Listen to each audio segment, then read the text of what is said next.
up, Billies. Everybody gotta put the time in. Wake up, Billies. Wake up, Billies. Voice our opinion and place your calling. WB. Be yourself, see yourself. This is a show, my people. Billies our hope, so to needless reason. Nobody feel left out. It's the vibe we dealing. Let's find a solution. Yeah, yeah, yeah. Love, respect, unselfishness and cooperation. That's how we need to build a strong nation. We are the people to make the changes. We are the changes. WB. And all the things that will feel happen and dark and blue skies. And nothing that people get victimized. Let's work together for better. We got to unite. Billies, yeah. Wake up, Billies. Wake up, Billies. Another day is here. Wake up, Billies. Wake up, Billies. We gotta keep moving. Na na na na. Wake up, Billies. Wake up, Billies. Everybody gotta put their time in. Wake up, Billies. Wake up, Billies. Voice our opinion and place your calling. WB. Get up, make every day count. Don't waste it, people. Do your part, play a role, get where you need to. You can tune in for work or in your vehicle. If you got a problem, pick up the phone. Why wait till the time calling is the show with no matter even if you're at home. Just call in. WB. Wake up, Billies. Wake up, Billies. Another day is here. Wake up, Billies. Wake up, Billies. We gotta keep moving. Na na na na. Wake up, Billies. Wake up, Billies. Everybody gotta put their time in. Wake up, Billies. Wake up, Billies. Voice our opinion and place your calling. WB. Be yourself, see yourself. This is a show, my people. Billies our hope, so to needless reason. Nobody feel left out. It's the vibe we dealing. Let's find a solution. Yeah, yeah, yeah. Love, respect, unselfishness and cooperation. That's how we need to build a strong nation. We are the people to make the changes. We are the changes. WB. And all the things that will feel happen and dark and blue skies. And nothing that people get victimized. Let's work together for better. We got to unite. Billies, yeah. Wake up, Billies. Wake up, Billies. Another day is here. Wake up, Billies. Wake up, Billies. We gotta keep moving. Na na na na. Wake up, Billies. Wake up, Billies. Everybody gotta put their time in. Wake up, Billies. Wake up, Billies. Voice our opinion and place your calling. WB.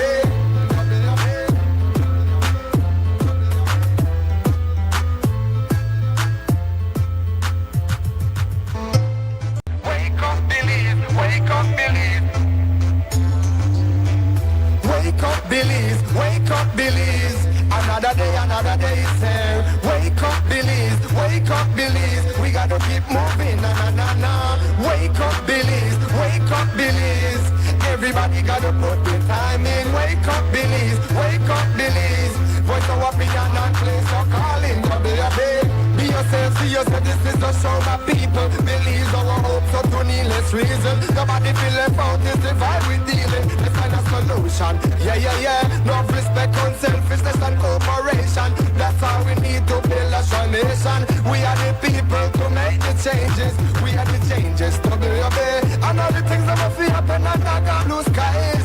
And nothing that people get victimized. Let's work together for better. We got to unite. Billies, yeah. Wake up, Billies. Wake up, Billies. Another day is here. Wake up, Billies. Wake up, Billies. We gotta keep moving. Na na na na. Wake up, Billies. Wake up, Billies. Everybody gotta put their time in. Wake up, Billies. Wake up, Billies. Voice our opinion and place your calling. WB. Get up, make every day count. Don't waste it, people. Do your part, play a role, get where you need to. You can tune in for work or in your vehicle. If you got a problem, pick up the phone. Why wait till the time calling is the show with no matter even if you're at home. Just call in. WB. Wake up, Billies. Wake up, Billies. Another day is here. Wake up, Billies. Wake up, Billies. We gotta keep moving. Na na na na. Wake up, Billies. Wake up, Billies. Everybody gotta put their time in. Wake up, Billies. Wake up, Billies. Voice our opinion and place your calling. WB. Be yourself, see yourself. This is a show, my people. Billies our hope, so to needless reason. Nobody feel left out. It's the vibe we dealing. Let's find a solution. Yeah, yeah, yeah. Love, respect, unselfishness and cooperation. That's how we need to build a strong nation. We are the people to make the changes. We are the changes. WB. And all the things that will feel happen and dark and blue skies. And nothing that people get victimized. That's what order for better, we got to unite. Belize, yeah. Good morning, welcome. This is WUB, Wake Up Belize Morning Vibes, Wednesday morning, the 20th of August, 2025. Wherever you are this morning, we want to welcome you to our house on Mandela Drive, 3304. I'm Mose, Hyde, hosting today, and we got to welcome everybody where they are right now and those to come. Listening to Creme Radio, watching XTV, maybe you have our apps downloaded to your device, that's how you're getting it, or social media streams, Facebook, YouTube, you are welcome to the house. Listening via simulcast coverage, that's a long time thing. Wait and love all the time. It's good to have you here. We hope that this morning you got up, your health's great, you're feeling great, your energy is high, your vibration's positive.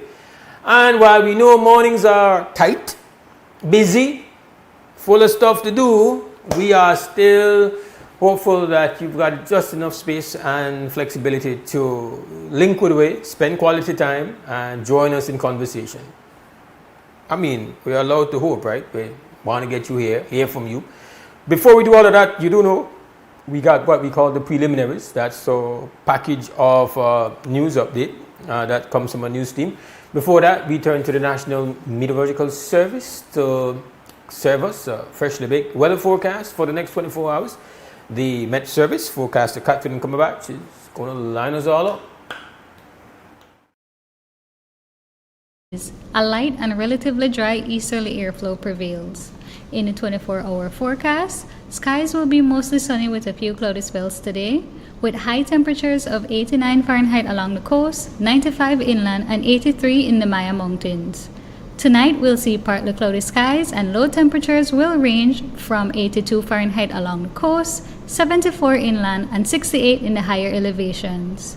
Shower activity will be isolated with a few more over southern and inland areas during the afternoon or evening hours. Winds will blow from the east to southeast at 5 to 10 knots and the sea state will be slight. A high tide will occur at 7:21 this morning, followed by a low at 2:59 this afternoon. Another high at 9:05 tonight, and then a low at 1:42 tomorrow morning. The sun rose at 5:36 this morning and will set at 6:15 this evening. The moon will set at 4:37 this evening and will rise at 4:01 tomorrow morning. The outlook for Thursday and Thursday night is for cloudy intervals at times. Shower activity will be isolated with inland afternoon thunderstorms and a few showers over southern areas tonight. Taking a look at the sargassum forecast, satellite and surface observations continue to show large amount of sargassum over our area. As a result, coastal destinations will continue to be impacted during the next few days. In the tropical weather outlook, at 6 a.m., Hurricane Erin was located about 560 miles west-southwest of Bermuda with maximum sustained winds of 100 miles per hour, moving north-northwest at 13 miles per hour. This system poses no threat to Belize. This concludes this morning's weather forecast prepared by the National Meteorological Service.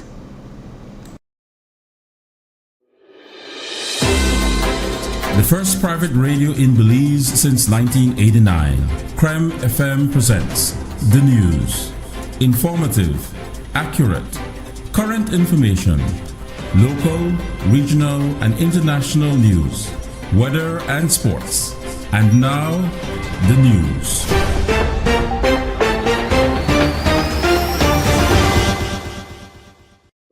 And now your news. Authorities on Tuesday confirmed a second case of New World screwworm in humans, also in the Cayo district.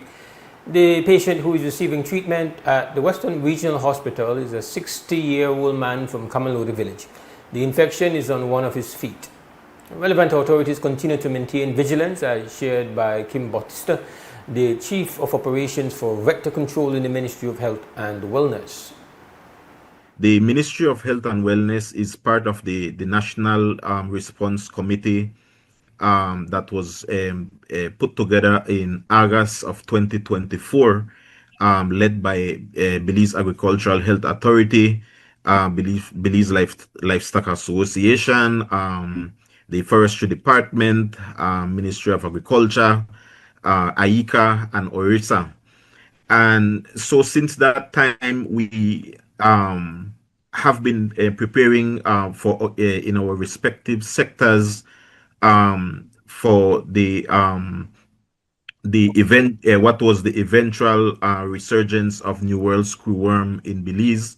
That was confirmed, I believe, in December, late December 2024.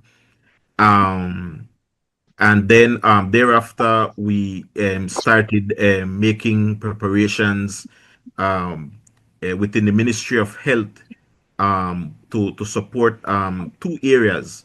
The first area that the Ministry of Health supports is community surveillance and creating awareness at the community level. And that is done primarily through our network of over 300 community health workers. So there are cases in livestock, for example, very early on that were reported through that community surveillance on the ground to Bahan. Then that allows a response from Baha in terms of their interventions. People who have open wounds are advised to be especially vigilant as the larvae of the parasitic fly feed on living tissue. The same vigilance is required when it comes to pets who may have an open wound. Tuesday, while Voice International announced its new Belize City location, the call center also made a major announcement. The company inaugurated its first out-district location in Orange Walk Town, inside the Amities on San Lorenzo Road. This is significant as the new location will serve as the company's main location, offering 160 seats at any given time. John Malik, the company's Senior Vice President of Operations, said that Orange Walk is seen as an up-and-coming location for call centers and that many of their employees are from that municipality. We have seen, our colleagues, because we don't consider ourselves competition to each other BPOs in Belize. And the reason we chose Orange Walk was because of two main reasons. One is hurricane redundancy. This location is located right in front of the sea. That's not a really good thing for a hurricane situation. So we have to make sure that we keep our clients up and running, even through severe storms or severe weather. And Orange Walk was the ideal location for us because we considered Belmopan, but it's so congested already with call centers. So to your point, Orange Walk is kind of up and coming in the call center space. And the right building came up at the right time, and hopefully you guys get to see it later today. And we plan to have up to 160 seats there in the Orange Walk location. At Friday's joint press conference in Calakmul, Campeche, following the trilateral meeting of the heads of government of Belize, Mexico, and Guatemala, Mexican President Dr. Claudia Sheinbaum announced that Mexico would launch Phase 2 of their Sembrando Vida Agricultural Assistance Project. The initiative launched by former Mexican President Andres Manuel Lopez Obrador was meant to support small farmers by providing technical assistance in areas such as biofertilizer production, seeds and tool access, and direct financial benefits. Here's the announcement from the President via translation. Mexico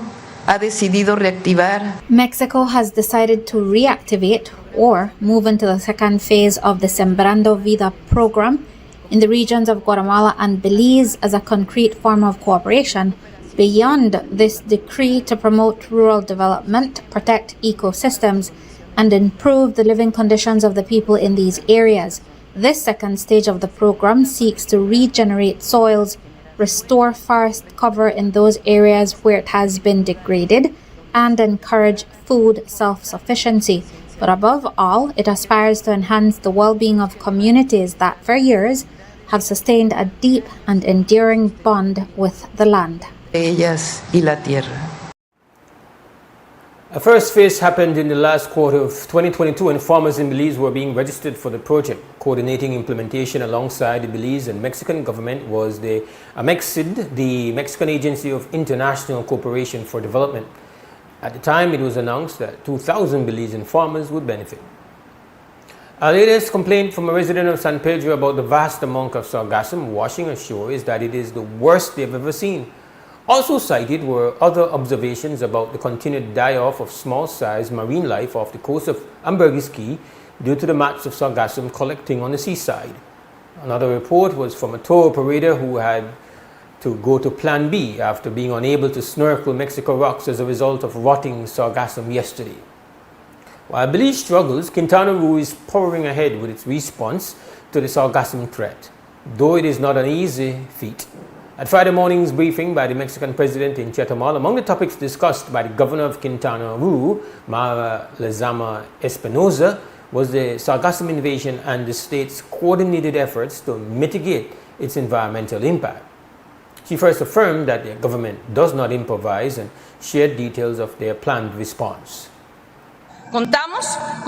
We have more than 9.5 kilometers of anti-sargassum barriers in place, and together with the Secretariat of the Navy, whose commitment to containing this natural phenomenon we deeply appreciate, we operate 11 coastal sargassum vessels, 1 transoceanic unit, 22 smaller boats, and we're set to receive 4 additional shallow water vessels.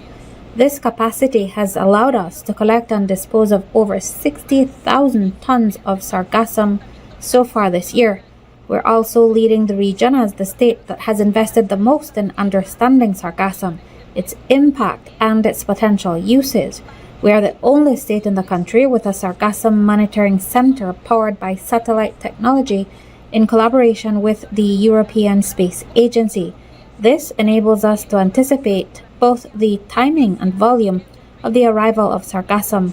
We also have a color-coded alert system that indicates how much sargassum is present on each beach and which ones are free of the macroalgae. The governor also reported that they have turned sargassum into a fisheries product, and they are working with entrepreneurs, environmental officials from the federal government, scientists and academia to evaluate the potential of developing up to 140 products derived from sargassum. So far, the state of Quintana Roo has invested US $2.4 million into a first biogas plant for its pilot phase. It uses sargassum and sludge produced during the wastewater treatment process. After 14 months of testing, they determined that both materials can be processed together, and they are now ready to implement industrial scale-up with potential for private investment in the plant. Redistricting claimant Jeremy Enriquez has sent the Attorney General a Freedom of Information request. He seeks to find out the amount of money paid in legal fees to every attorney and law firm which represented the government in all matters related to his lawsuits and the application for an injunction to stop the March 12, 2025 general elections. The government has retained several private law firms for representation in the redistricting cases. Enriquez writes in his FOIA request, "I'm interested in knowing whether the public is receiving value for money and ensuring that the expenditure of public funds by the state on litigation is consistent with the principles of transparency, accountability, and good governance." He emphasizes that the Belizean public has a right to know how public funds are spent and notes that the payment of legal fees remains a blind spot in terms of accountability. The Cabinet at its meeting last week gave its approval for the Minister of Rural Transformation, Community Development, Labor and Local Government, Honorable Florencio Marin Jr., to submit to the National Assembly the conventions that Belize is now obligated to honor via legislative approval following the country's membership to the International Labour Organization, the ILO. These conventions address issues of violence and harassment, promote safe and healthy work environments, and ensure protection against biological hazards. We note that the Public Service Union and the National Trade Union Congress of Belize have insisted for some time that Belize ratify outstanding conventions. The Cabinet also approved a comprehensive review of the Labour Act in phases with a view to preparing draft legislative amendments to the Act. And that's the end of the morning news package here inside Wake Up Belize Morning Vibes. A small break, and then when we come back, we'll be open for conversation on this Wednesday morning. You're listening to Creme Radio, watching XTV. We'll be right back.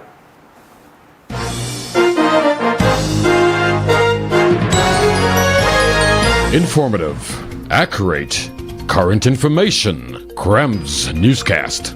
Local, regional, and international news. Weather and sports.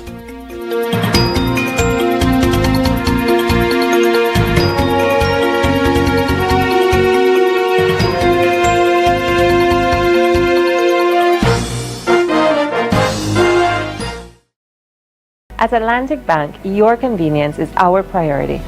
Our contact center is designed to enhance your banking experience. With a wide range of customer service options, you save time and effort. You can easily call in to block or unblock your debit and credit cards, perform account inquiries, and access detailed card information. Whether you need assistance with online banking, merchant support, or general inquiries, our team is ready to help. For added convenience, if all operators are busy, you can leave your number and an operator will return your call as soon as possible to ensure you receive the support you need. Depending on your transaction type, we may need to verify your identity through a set of security questions. And remember, Atlantic Bank will never request your username or password for Atlantic Online via phone call, text, or email, ensuring your personal information remains safe and secure. Our support team is available Monday to Friday from 8 a.m. to 6 p.m. in both English and Spanish. Simply dial 223-1212. This is a dedicated line for our contact center. Atlantic Bank is committed to providing you with exceptional service and the tools you need to manage your finances conveniently and securely. Take full advantage of our easy-to-use contact center services today. Atlantic Bank, building the future together.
Bringing people together. How will you come from? How will you come from? We from St. Martin. We from St. Martin. Now where you come from? St. Martin's Festival happening September 7th. Then on Sunday, I'm gonna make sure to come up bring out the whole family. Alright people, this is Kenny Gladden representing for the St. Martin's Fest. September the 7th. Nobody will not miss this out because New Creation Band one day there with a lot of other people come in. Y'all don't know this is your boy TR Shine and it's going to be the Martins Fest right there from Mahogany Boulevard. Cremite, we don't know if you don't come out and it's Alright, we from St. Martin. We from St. Martin. Now where you come from?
Welcome back.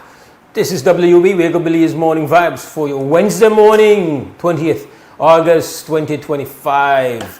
I'm Mose, hosting this morning. We've completed the warm-ups, and that can only mean one thing: get your phone and call, because we're open for the business of conversation. The telephone number 280-5848. That's the direct line for you to participate in the conversation. Gotta remind you that this is not a preach format, this is not a sermon format, this is not a talk to yourself format. This is a conversation thing, this is a reasoning thing, and the only way that happens if you have more than one.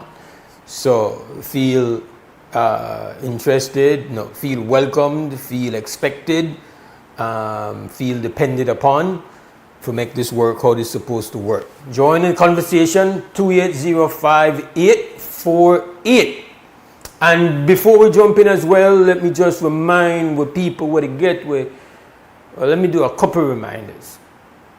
If you have not downloaded our apps to your phone or your tablets, whatever, that's when I say our apps, I'm talking about the XTV app, the Creme Radio app. They are both available for you on Apple and Google. Just download it and you will find out how easy it is and how reliable it is and functional. Like, it doesn't matter where you are, you can't carry a television with you, but you could carry it on your phone. You can't carry your radio set with you, but you could get it right there on your phone. You could get we all the time. So download it. You don't have to depend upon nothing. Once you got internet, you got Wi-Fi, you got data, you got connectivity, you good. So we want you to download our apps. If you've not done so, just get it done. Two people where to get with on social media, we love to know, but we need to know for do something for it. Just subscribe, especially with people on YouTube. So one of the good things about YouTube is that we will check in and check all the data and see where they go on there, like who to watch and who to do when they do, and then rock it down and say, you know what?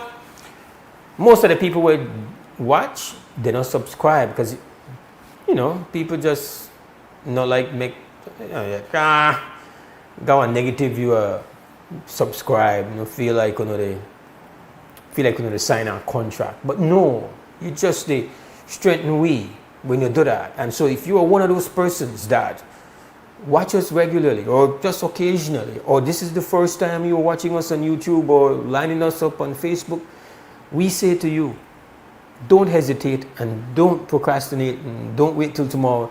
Just subscribe today. We've got to drive up our subscriptions and we need you. Remember, it's not a charge thing. No fee is going to be sent to you. That's not how it works. Just subscribe, especially on YouTube. Make it happen today. Thank you very much. This is WB Wake Up Belize Morning Vibes on this Wednesday morning. And, I guess, you can't ignore trends. Not in 2025, and trending over the last 48 hours has been the big conversation about school bags.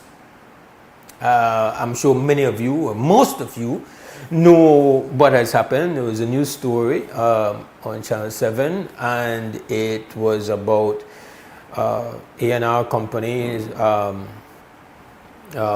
manager, PR, somebody being interviewed, claiming that bags that were being given out, JanSport bags, were not legitimate, hurting the real brand, and was complaining. And these bags were given out by officer, or the farmer officer, I believe, but well, not farmer, it's Officer Gamboa, and he's giving out bags, which is something that you have multiple organizations that school about to reopen. Handing out school bags has become a thing to try to make sure that it's a kind of small gesture to help out struggling families, low-income families deal with the overall financial burden of back to school. And school bags are an important part of going back to school, right? And so it's been a thing going on for a while. You have people do school bag drives. You do have a number of people from the diaspora who send down bags. And of course, you have political people, politicians, all trying to get bags out, right? And individual people have done it without, you have individuals who have been doing it and groups that have been doing it, not really putting it in the spotlight. It's just something that is done. So it's ongoing. But this issue came into the news about whether or not the bags were, counterfeit. This is a name brand. This is a big brand in bags, Jan Sport.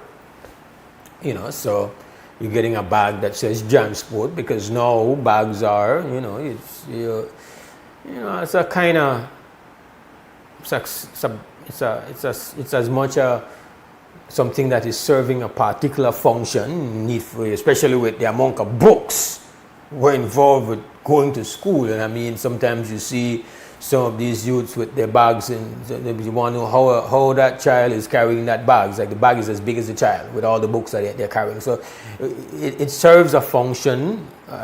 It makes it more convenient. Strap it over your shoulder. It's good. But this, with anything, it's also a kind of a brand, and you want to look cool, especially when you're young, so you want a nice bag. And so this is one of the more popular brands in bags, and that's cool. And so what happened yesterday was, as a result, the company, A&R, got a lot of what you call backlash. People burn out. So we're wrong, how you could make it about you when you have people where they try do good, try help, and you to make it about you and your brand and how much your bag costs and all of that. Man, you're supposed to just keep quiet and who could afford for go to you, but loudly give away a thing for happen, so there was people generally were not with A&R. You all are familiar with what has happened here, and well, that resulted in you had major business entities stepping in. Started with car guys, Mr. Said Perdomo kind of challenged A&R to match among bags, and then it all ballooned, and because to some extent it's a feel-good story that out of this whole complaint that was registered, and then the backlash, and it's one of those instances where the power of a story and the whole social media connectivity with people could just weigh in instantly upon one thing and make your day really miserable if you are the victim of all of the backlash. You had a bad day. I think I've had a really bad day. But at the end, other corporate entities joined up with Mr. Perdomo, and they have rallied, and a number of bags are going to be given out. And that is good, because any little assistance where folks could get to make it easier, and you're thinking about one bags, but think about the number of households where have more than one child going to school. So you're the type of more than one bag you have to find. You have to find the books, you have to find the new uniforms, you have to find it's more expensive sending a child to school, and especially when you have more than one. Some families, you have 5-6 children going to school around the same time. That is heavy. And so all those people who have made this a way of just being a good neighbor, being a good community person, being selfless, being kind, reaching out, helping out, and it happens. And there are people who might just help out with one bag. You're never in the news, but that one bag helped that person, and it's a gesture of the fact that as I was talking, we had this conversation with Brick yesterday that negative tends to be louder and reaches further than things that happen where people are being good citizens, like to be real, to be supportive, to be kind. Those things are not as loud and they don't go as far. When something negative happens, we are going to hear about it, we're going to know about it. That's just what happens. You can't, I don't know why, that just seems to be like a law of physics or something, right? So because the negative is so loud and so pervasive and so broad, we easily draw some very serious conclusions that, we are the worst. We're mean, we don't care, we don't got no love, and that's not the case. But I have a call. Good morning, WUB. Good morning, WUB. Please listen to me on Morning. Yeah, man. Yes, don't listen to me on your device. You have to turn down your device. You have to listen to me on the phone. Sir, you have to listen to me on the phone. All right. You're not listening to me on the phone. All right. You will have to call back, sir. So let me just quickly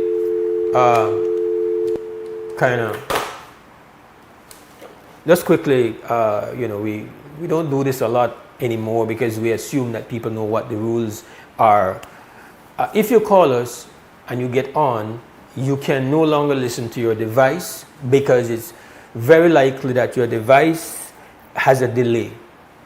So you have to listen to me in real time. That means listening to me on your telephone. Turn down your radio, or turn down your car radio, or turn down your television, or whatever device you're listening to us on. Turn that down and listen to me on your phone. Otherwise, you will be listening to a delay, and you and I won't be able to connect in real time. Right?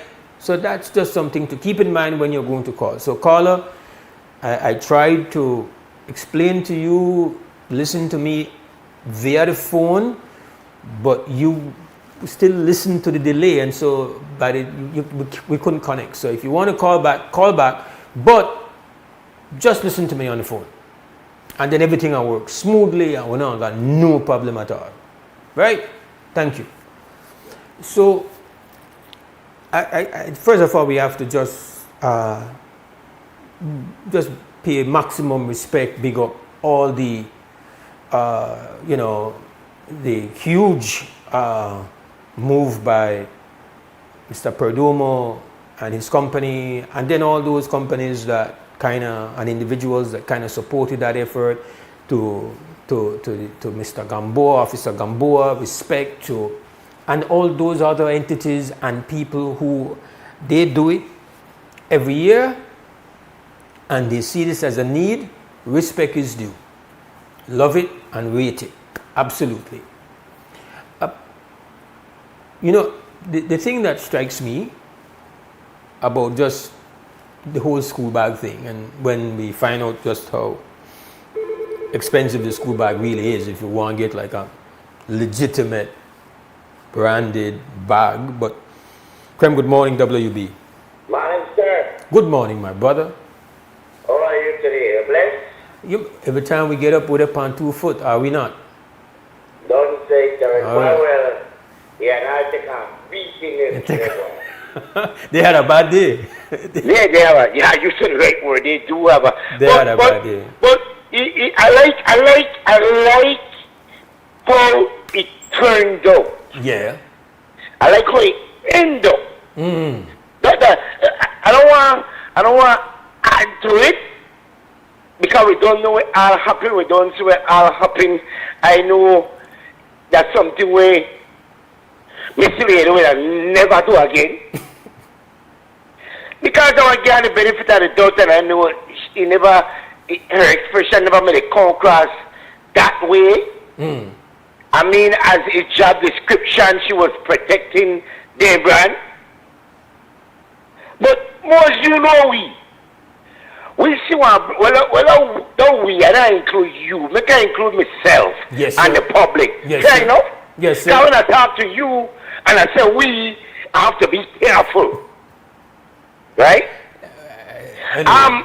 Mose, you know how it go. You know that when it comes to a brand, certain company are loyal to that brand because they stand behind that brand because they're responsible for that brand. You like me? I'm listening to you. All right. So I know see Miss Lady at far for come and defend the brand, but we always know there's a will, there's a way. When you want to get when you want to get a brand. All right. For instance, say the bag. We don't know how to get a bag there. It might be original. It might be authentic. But we know how to get a bag. You go to the free to get a bag by the bulk. You understand? So I watch it like it was not a big deal. I understand your side, but man, the program boy will go about the finer means and ways to try to reach out to the kids there. Gamboa, you must mean no. He may get so much attention, concern the bag because he must try to do something out of a good deed. Then I cannot meet her and say, Mose, but I really want to look out for the picnic this year. And you also no problem, man. Where you got plan? Well, I want to get there some bag. All right, we'll see how you think you have to add some bag or I know who, I know who and where to get the bag there. Why, but I beat you and then take from me feel the whip. But I like how they come out as a company and they apologize and also figure it out. The kids they benefit. Yeah. The kids they benefit. Carrying off at 250 to 500 kids, and I think our next businessman coming at that authentic way we're supposed to move as believers. So it turned out positive. Right. So right? So a couple of things, and I think you made a good point. It was not so much the principle of raising a concern about how undermining it is to a business that is doing what is right, meaning bringing in a legitimate brand and faced with the competition having access to fake brands, which is we know a Belizean standard. We have one abundant amount of counterfeit stuff for any and everything, and that's an issue in its own space, on its own time, for a legitimate importer to make. And in fact, you must think that story then will reach Jansport headquarters, wherever it is in the United States of America. It's going to reach there, and then have one different version on it. We know that multiple companies, cigarettes, for example, have sent down their major representatives complaining about stuff going on in the free zone. That's an issue, and a legitimate issue about the counterfeit stuff that moves through Belize and also that is available in Belize. So A&R, as you say, have a right, have one concern that they are what you would call, I guess, a licensed importer of this particular brand. The problem is that they chose to make that complaint based on a Samaritan initiative.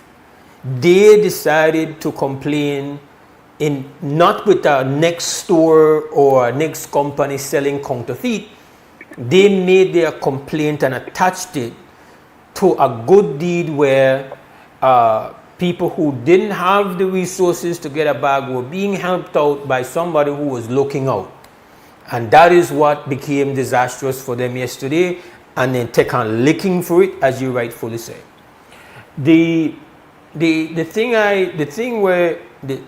angle where I have on the whole bag situation, Brick, and and most away, my generation coming up, when I'm in the Goddard Primary School, I never had one knapsack. We had what we call the straw bag. I don't know if you remember those. Yes, man, the original straw bag. So we were not a knapsack going to school generation. We had those bags.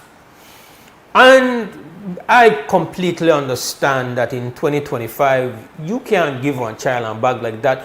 Not because the bag, something wrong with it. The bag they may strong, they last long, but definitely the amount of books when a child carried at school, being able to put it over your back like that, it makes it more manageable. But more than that, children are mean to children. If one child would have ever got to school with one of them bags now, or got one old bag, or not have one branded bag, there's a lot of negative and a lot of bullying that will affect your child. So it's not good. So I'm not here, so man, why we not send picnic back with straw bag? I'm just saying that when we were young, that's the bag where all we may have.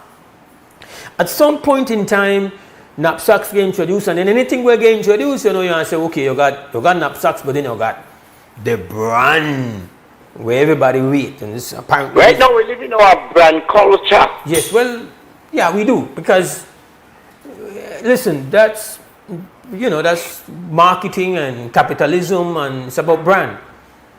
But what strikes me is that this knapsack, where we say, well, this is a thing, right? Knapsack, there no cell phone. I would have say we would have had a capacity for make cell phones that we know the day. But knapsack is not cell phone technology. It is not sophisticated. Okay? It's not sophisticated. These knapsacks, did a little research. JanSport does not have a single factory in the United States of America. They have completely outsourced their manufacturing to places like Cambodia, Vietnam. That's where they're manufacturing the bags. And so they are under now the kind of tariffs that have been put in place by the new president of the United States of America. So immediately, the cost is going to be increased on these bags. Secondly, again, it is estimated that a cost for the production of one of these bags is about $5 US. That's so the cost of making a unit of this bag for this company, because it makes over 5,000. So once you get over 5,000, they figure that's a lot. This is what the cost is going to be for one of the bags, $5 US. And so what you are paying when you go pay for the bag, primarily where you pay the tariffs, and you pay for the advertising and the marketing, will make you feel like this brand here make you look better. You are paying for it. And all I would argue and say, we have the ability, we have the enough talent, and we have enough raw material to conceptualize and to have a game plan. Listen, people always want something to come from foreign. Yep. But we should look at this and say, nothing has been made better in the bag. The cost of the bag between last year and this year is going to go up primarily because that company manufactures outside of the country that we are importing from, and there is now a new tariff policy going on, and in fact a tariff war of sorts. That means that anybody will understand self-preservation. Anybody that prioritize, you know what, we have to figure out how to protect ourselves, which should be a standard programming in our human beings and communities. Like, we have to look out for self. Have to say, well, if I have to put $10 more now, just because of something when I got nothing to do with the improvement of the product or the cost of making the product, at what point in time do I say, I don't know, we're looking at how many children we have in school. Like, let's say we look at, let's say we have about 25, 30,000 children in school. That's 25, 30,000 school bags. And remember this, very few people are going to make a child take the whole school bag from last school year and use that to go to the new school year. Like, you got some parents with draconian where I say, well, if nothing wrong with the bag, you know, they get one new bag. You know, got some parents, you got some parents who want to be strong like that. A lot of parents say, well, I want a new school bag for Johnny. I need a new school bag for new. Maybe we need new school bag, a new school year. That's our tradition among the Mose for that when school open, people want a picnic. So that means that means roughly annually, based on just out of my head, how many students we have going on right now. Let's say it's about I can't. I'm just saying about maybe say 25,000, or maybe it could be 15,000. Whatever it is, that's a lot of bags. That's a lot of money we're spending on bags. We're spending a lot of money on bags that we don't make. But I am saying here, bags is not something that is outside of our capacity to make. Knapsacks are not impossible for us to make, and make it here and make it strong. Again, you got some people where I say, that make you, I don't want it. It's all in the head.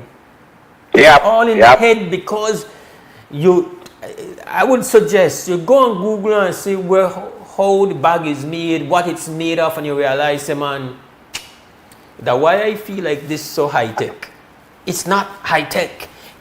It is the marketing and the branding, the amount of money where they spend to make you feel and have this conclusion. So they put all in different colors, and next thing you know, they will put SpongeBob on one, they will put where some of the cartoons where they have. They make the bag attractive for the kids. Yeah, put Spider-Man on one, they will put Superman on one, and I need a Spider-Man bag, I need one. Because that is the purpose of cartoons, you see. Cartoons is not about cartoons, the money that is made off of cartoons are for the branding and the merch. So now you get a bag and you pay for the fact that Spider-Man is on the bag. Now, respect to Spider-Man, but Spider-Man being on the bag don't make it stronger. Spider-Man being on the bag don't make it better. So I'm saying to us that it is a beautiful response that we see people saying, yeah, make we help out. Absolutely beautiful, rate it, love it. But we should also look at the reason why there are, remember, it's not, you should know this, but it's not only Officer Gamboa that's doing this kind of thing and giving out bags. You have people that have looked at the bag thing and realized that we want help. You got people are foreign where they do it. You got people where they send down barrels. You got community people where they do it. You have politicians where they do it. They have identified bags as being a recurrent expense and as a way for us to try to help out families, especially those who got low income. I'm saying here that if bags have become such a thing, 2025, it creates a task for us to figure out how we can do for self. And again, I'm not telling you that you could just jump up and start to get a sewing machine and start to sew bags. But in 2025, one of the things that we got access to were never available 10 years ago. is the power and the access to knowledge. Anybody right now, anybody with internet can find a 10 to 12 minutes video on how a knapsack is made. Anybody that has internet right now, you know this break. Within before we go to the commercial break that is scheduled, the clock no business there, the clock business there. I wonder why I don't see the clock. Anyway, anybody can before the next break find out how to make a bag. Before 8 o'clock break, you could find out how to source the materials that you use for make one knapsack. I want to plug this in like how we did for the topic of the bag. Plug in with and the ladies the one. The ladies the one. Go attest to this. Plug in with the plug in. Ever since Trump come in, Trump attack the Taiwanese, the Japanese and the Chinese, the big companies. The big companies they take it personal. I got online. And all these bags, you see these females got these high-end quality bag with a 3,000, 4,000, 10,000 US Gucci bag, this Chanel and thing. The Chinese people they bust America bag there and telling that everyone, we make the bag and the bag there very cheap, but they brand the bag and selling the bag for thousands, and the bags there are very, very cheap. You're absolutely right. You're absolutely right. President, why they rip on off? Absolutely right. Woman bag expensive, you know. Yes, sir. Make we not mix up bags. No, we don't mix it up. because there are two different species. But two different species. That's it. Say that everything we think are original are not. You know the lie. Have a duplicate. You know the lie. It was done. They started to show the videos, bust it out, put it out TikTok. They full the internet with videos to show that it was an inflated value and how much it was inflated. Like that was one of their responses. So you are right. I say that more to say that. I say that to say that everything. As a business person, everything that is original, that business owner, have our ways and means to target two market. The one that cannot afford it and the one that can afford it. You know, there's always that big talking wrong with woman. Well, this bag expensive. They bust their bag, bust America bag, and say, China say, we make the product there. But they brand it. And when they brand it, they put it for the price where they want. You do know. So look at the reality. The bag is only $20. You do know that we have some bags that are made in Belize that are being sold in department stores in the United States of America. You do know that, don't you? Talk to me. You do know that there are bags that are being made by indigenous Mayan women in Toledo that are so regarded that they are sold in department stores in the United States of America. You do know that, don't you? Handmade bag, we make by hand. Make by hand, sir. No machine hand. Yes, sir. You do know that. I won't believe you see these bags with your two eyes. Yes, sir. How the price look? How the price look in America? It's not like you're going to pay. It's not like Louis Vuitton, but they're not cheap. They're not they find them at the dollar store. You're find them at department stores. They're not good things. They're not highly rated things, and so it's just to say these are one of the challenges what we have. To convince ourselves that what a next person can do, we can do. To convince ourselves that, I look at I look at you're aware of this because I know you're a fan of YouTube videos and you're a fan of Jamaican podcasts and Jamaican content.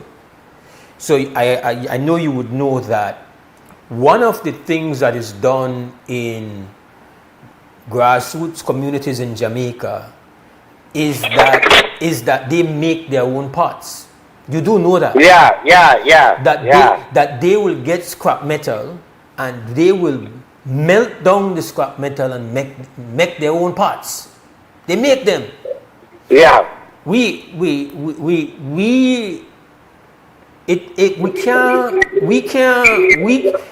one problem that we have, that how we brand things to make people say it's okay to use them. But a lot of the things that we covet, where we want, where we think so highly of, what was exposed via that kind of TikTok anti-tariff thing that was going on, what was exposed was that not so much that them they do not know where so great, It's that they have the ability to market in such a way to create a desire for it. And that's a big problem, because there's no accident why a child sees a particular bag and they say Dora Paneto. I don't know if I had to use old cartoons. You got to find a new cartoon now. Yeah, yes sir, I agree, sir. But whatever that is, Minecraft or whatever that the new heroes or new cartoons people were into, that impact your child because your child is watching that cartoon during the day.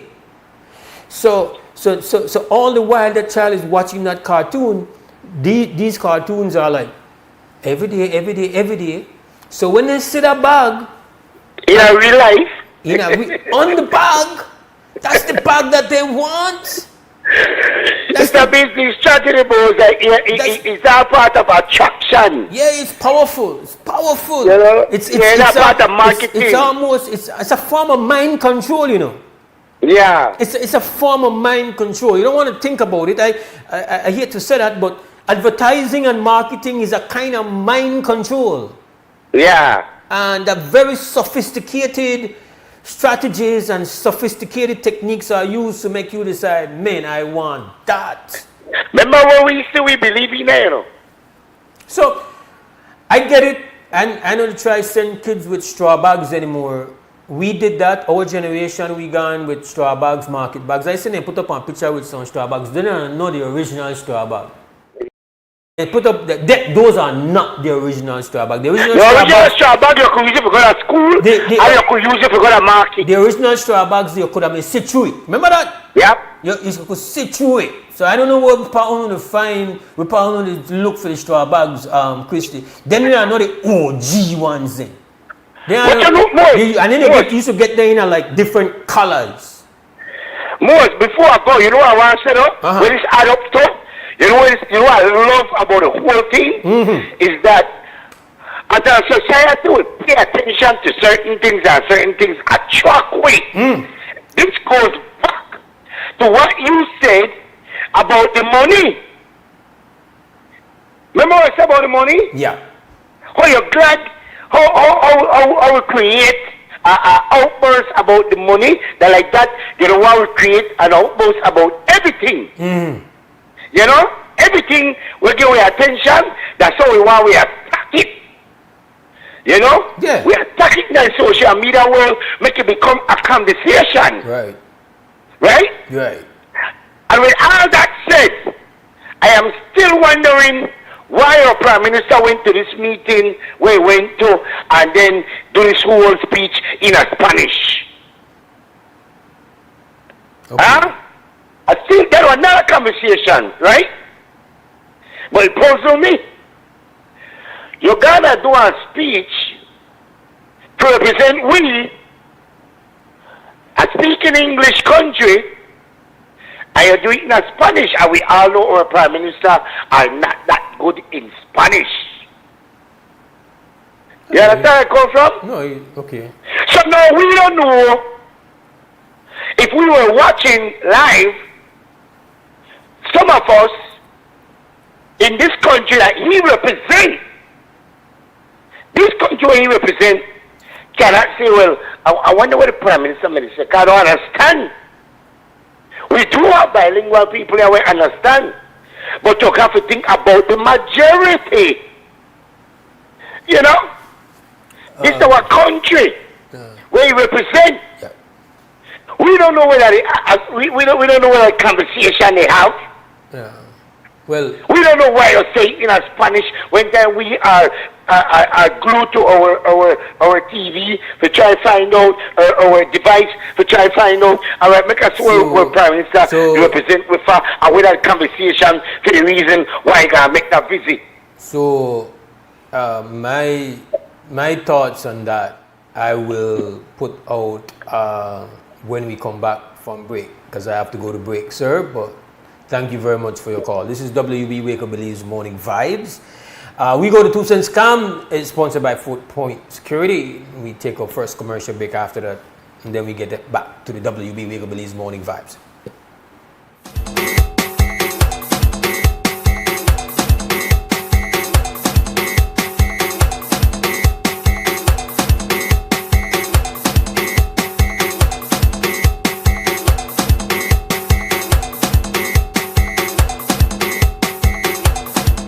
You're watching WB and this is XTV. Big respect to our sponsors, 4 Point Security. As we go around the city and we walk around, we want to find out the people in 2 cents. Just find out some of the changes and the message then I want to send to the government. You know, everybody 2 cents valid. So we could find out what are the 2 cents and some of the changes that I want from the government. Have I have my vehicle, motorcycle, or anything with mobile. We want the price of gas to drop. I think everybody want it. In the whole country, I believe. Where we own a motor vehicle or a cycle. Price drop. Right. At least probably to $11. The premium. What are they? Right now, $12.83 for the gallon, and we limit something for the regular. So they're almost at 13. I only got at 13. 13, yeah. So that one of the messages. That's one of the main reason. I think a lot of people want to you too. Maybe to carry a vehicle too, right? All right, Mose. Yeah, because right now the gas price high, man, and right now we the consumers they take like all fully profit they go in our gas. Okay. Yeah, so lower the gas price and that one better for not only the taxi man but the bus drivers. The entire country are good for. Yeah. Gas is too high right now. All right. Well, you don't want your government do for you. What are you 2 cents on that? Boy. If it change anything for you, we don't want. I want we have less crime and things in the city, man. That's 2 cents. Yeah, if you don't want so all right. One thing you don't want we change, what would that be? I need for the government to get more involved with the people and find out what the people really need. And that's what they're supposed to address. That's your 2 cents. All right. If you ask the government for do something to make a change here community, what would that be? New job. New job? Job like help the people when we really need help. Not help the one we don't need help. Help the people who really need help. They need help? Yeah. But how we identify what are the real? Well, you just have to go from house to house. You need help? I need help right now.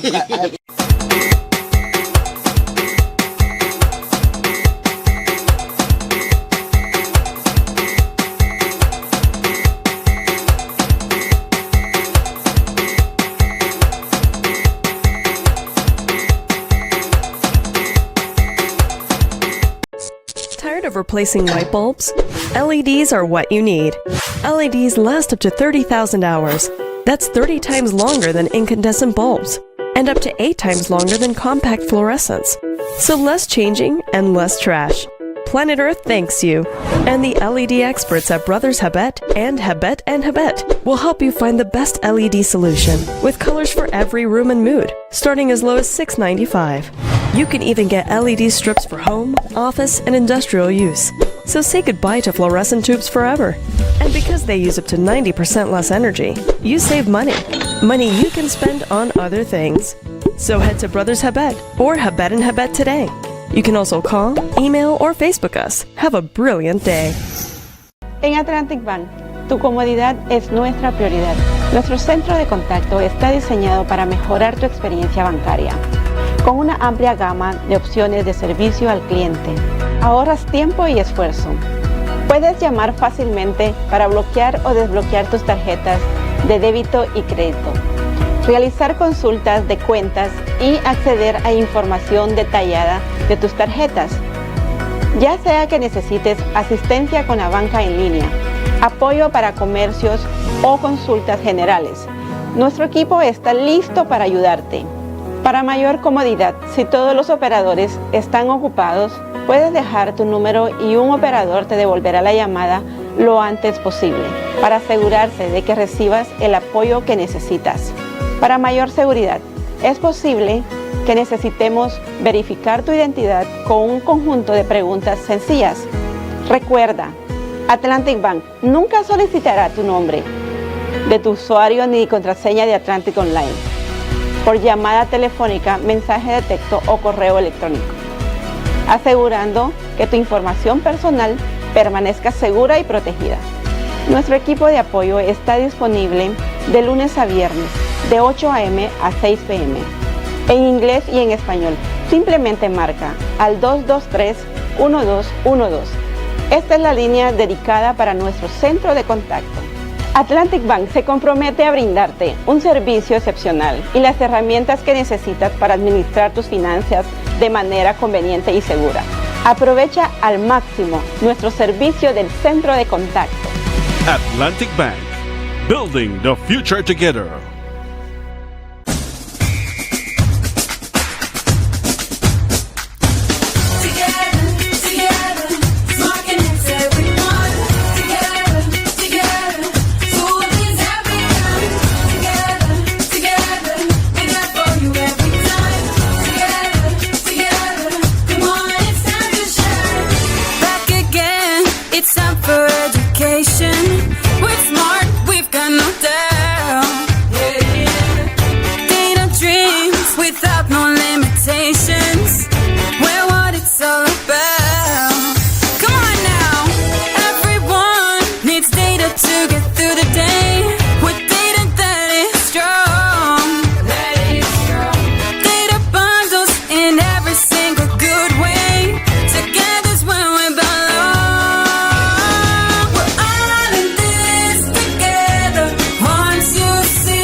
Bringing people together.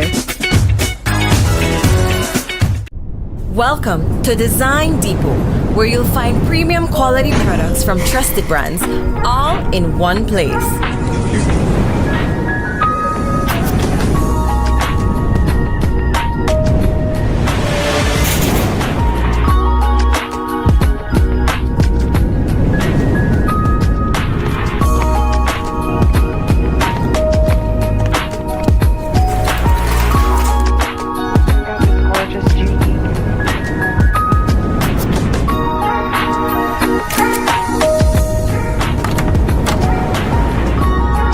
Visit us today for quality products, expert service, and the brands you trust.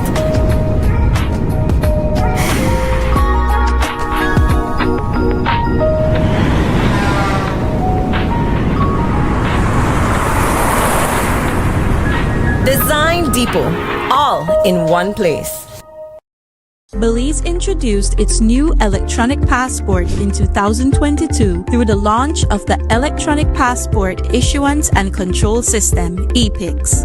The e-passport includes an electronic chip that safeguards the holder's personal information and photograph. It also features a verification mechanism compatible with biometric systems such as smart gates at international borders. The passport's design reflects national pride, showcasing Belizean landmarks and symbols. It incorporates 26 modern security elements to prevent fraud and corruption. The introduction of the e-passport aims to enhance security, improve processing efficiency, and reduce application backlogs, benefiting Belizeans both domestically and abroad. The Ministry of Immigration, strengthening national sovereignty, security, and socio-economic development.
St. Martin, we from St. Martin, where you come from? St. Martin's Festival happening September 7th.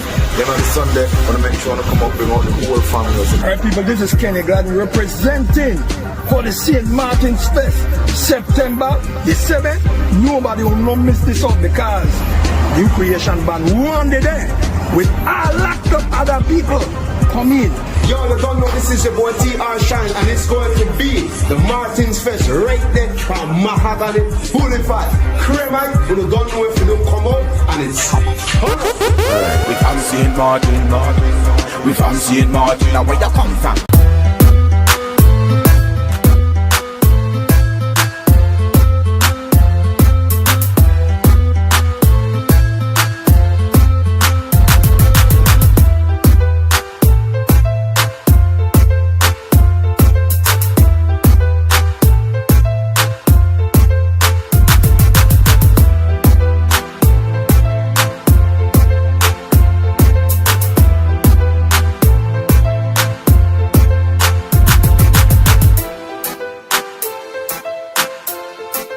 Welcome back to the WB Wake Up Belize Morning Vibes. This is Wednesday, 28th of August, 2025. We've got a caller on hold. Krem, good morning. Go ahead. Good morning, good morning. What you going, my brother? All right, you know, how things went? Well, I don't know. We never actually call you left way. Well, I left you in a good hands, I assume, no? Where are you going? Well, I want to call boss. I didn't watch and I didn't listen to things that are happening in the land. But lately, a couple things really bother me because certain people pass out comments where really touch me to the nerve. You know, they think don't really bother me sometimes, you know, but this one bother me. He came from a prominent sports person where I could be wrong, but I guess today in the sports circle now, supposedly for one of the federations, I'm not sure, association or something. But they pass one comment where they big up volleyball. But first of all, make a big up Miss Lupita. Because many years ago when I first walked in at a building for Princess Margaret Drive, when only the floor made it down, Miss Lupita never finished yet, but he showed me where he planned to do. And I told her then, I said, you the build one academy, Miss Lupita, and just laughed. And I remember I called his show the following day, and I said, he has to come, he has the future volleyball and be the thing that believes. So I want to big up Miss Lupita, particularly Miss Lupita. And all the bandwagonists there where they jump on volleyball right now, I want to praise Miss Lupita. Because that she won. In my view, no? That she won put up the money. No governmental help, no minister, no nothing that Lupita Kwan. But with that said, somebody made a comment about volleyball is the playing thing to go, unlike basketball, we're going to take 90, and that's a waste of time. Well, that strike a nerve to me. Because I'm the head coach, I take the 96. You know? But the questions I want to ask about that is, one, now who gave you the 96? Who beat it? We lost to the number one team ranked in the world. We lost to the number one spending country when it comes to sports. They beat with that 96. We lost to the probably best basketball coach from the collegiate division when we coach that team. We lost to the best of how much people in America? 300 million? Yeah. Probably that the better. 380, 390 million, right? Yeah.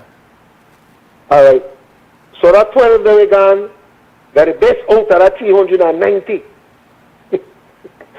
You understand where it come from? Mm-hmm. That they give it a 96. Secondly, how we reach there? Only by reach the Argentina. They never get an invitation for grant. They earn their way to Argentina. How they earn their way? They beat the likes of people in this region, in a Belize region, whether it's Central America and Caribbean. Not only Central America, but Central America and the Caribbean. That's the how they qualify for Ghana that tournament. So when you compare Central America only to where basketball, junior basketball have traveled and continue to travel, you have make some bad statements. You need to go check your history. And I want to ask that person, please, before they open their mouth, and anybody in a sport, before they go out for basketball, junior basketball, but look for the history. 2008, since 2008, every single Central American tournament with junior basketball play in a medal. But that not get them notice because the tournament they don't happen to believe. The tournament they don't happen to believe. They happen abroad. But we medal from 2008 to present. Every single tournament junior basketball enter in a Central America they medal. That's not fact. Next thing they talk about 3.3. 3.3 that thing to go, all of a sudden 3.3 that thing to go. Yo, there's a picture in a civic. I want to ask the minister and everybody from a sports council to go look for that picture and ask themselves how that picture get there. We never just pose on a picture right so. Me for one, buy my ticket for Ghana, Washington DC with their lead boy. We're gonna qualify for go to World Championship. The year before, we get one invitation for Ghana, Spain. Mr. Thompson, the then president, hustle the money for make we Ghana, Spain. Not the win. And the only thing they could go research. Jules Vasquez had one good write-up for Channel 7. Belize beats China. And Jules repeat that thing about 7 times. Because of the one feat where nobody may expect in the world. If they go YouTube it, the tournament, the headline said Belize turns head in Spain. 3.3 World Championship. That's a junior basketball, my brother. Junior basketball are the only sport in a Belize. I want to stress it again, Mose. The only sport in a Belize where win a gold medal. No next sports win a gold medal of World Championship yet. Softball do it at Pan Am game. But junior basketball won a gold medal. They need to start do their homework and recognize what junior basketball has done for Belize. So talk about volleyball, they put Belize on the map. Maybe we've been on the map. Brian White, Hakeem Waters, Brandon Flowers, and Trayvon Moses. Could tell any one of them, after we beat Poland, the Polish young boy, they come to we and tell we the first time they ever hear about Belize when they play against we. They going to do the research and all kind of thing and find out who and what the Belize and what kind of people that Belize.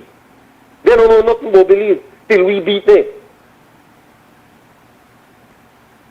And then people that want to talk about basketball, junior basketball, not do nothing. Come on, man, stop disrespect. Sometimes, you know? Sometimes you have to set the record straight, as I say, my brother. Yeah. So I want to allow you to leave feelings. You're in your feelings. I ain't more than the feelings, Yeah, but your honestly, feelings. you know I don't really burn out for anything like that, right? But no, man, that picture, like what I tell you, that picture where they did, we not just pose for no picture. Mm-hmm. Like I tell you, I buy my own ticket for Ghana because we made a struggle for go. We had to go qualify if we want to go to another World Championship. And we Ghana, Washington, we beat teams like they put we in a bracket with Bahamas, Guatemala, and Puerto Rico. And we come out of that bracket there. That's how we end up Ghana, Jakarta the next year. Or the same year we end up Ghana, Jakarta. But we qualify. Nobody ever invited them. We qualify and we Ghana, Jakarta. Because we know to get no invitation for nothing. All the tournament we go play, there's no invitational. We have to qualify and advance to the next one. All right. No. We gone for that last tournament last year, the same 96 tournament where we take. We gone for unranked country in the FIBA. We gone for an unranked. Check this out. We need to be continue rubbing all sports people head. We gone for unranked to rank number 9 in a FIBA Americas. But I think after FIBA, I think after FIBA America of the world. I think what's more important, I shouldn't say more important, setting the record straight is good. And identifying all those moments of achievement is to say that those achievements, just like the achievements that have emerged in all the other disciplines, and in particular the volleyball, for the most part have emerged despite the fact that the sporting infrastructure, the developmental foundation and the organization of sports in the country is extremely inadequate, primitive, and non-existent, and in particular in basketball, extremely chaotic, and in the case of football, underperforming because of the fact that they do get they are the only sporting discipline that gets outside money for the most part. It is a hiram scarum as far as the structure, as far as the financial planning that is involved, and most of the associations are in disarray, and we have spent a lot of time. Most of the associations, I would say volleyball has escaped that. Most of the associations have spent more time arguing, fighting for power, and about ego rather than excellence. And so other disciplines could point to, other sports can also find their moments of, you know, say the exceptional moments. But I think we all have to do some very hard looking in the mirror and to see if we are able to do these things, all the things that you have pointed out, while I am sure you would quickly concede that the house of basketball itself, like many other disciplines, has been in shambles. And that is not to say that you don't have people who are trying.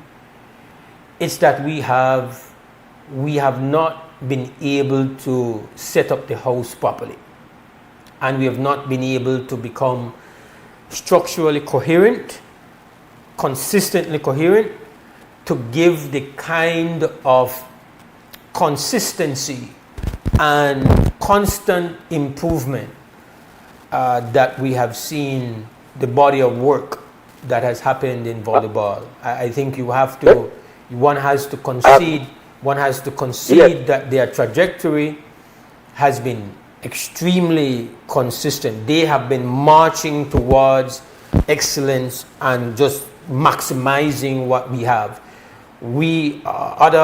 Other disciplines have had these extraordinary moments, but they are not the result of the fact that we have set up the house properly.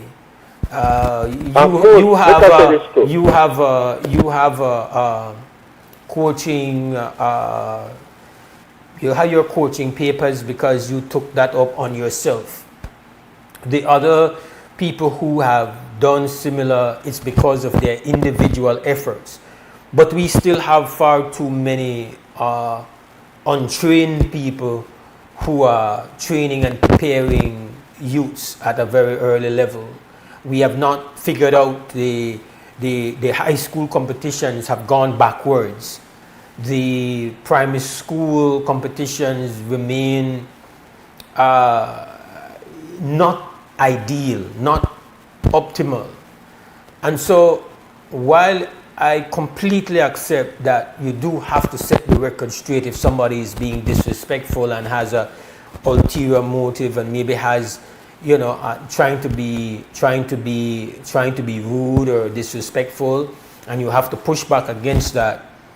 I think it should also provide a kind of motivation that the house has to be put in order for all disciplines, and we have to align ourselves towards just making the best of what we have been given here. And our children are born every day with great gifts, but we are failing them. We know they exercise it. We know they tap into it. We are failing them.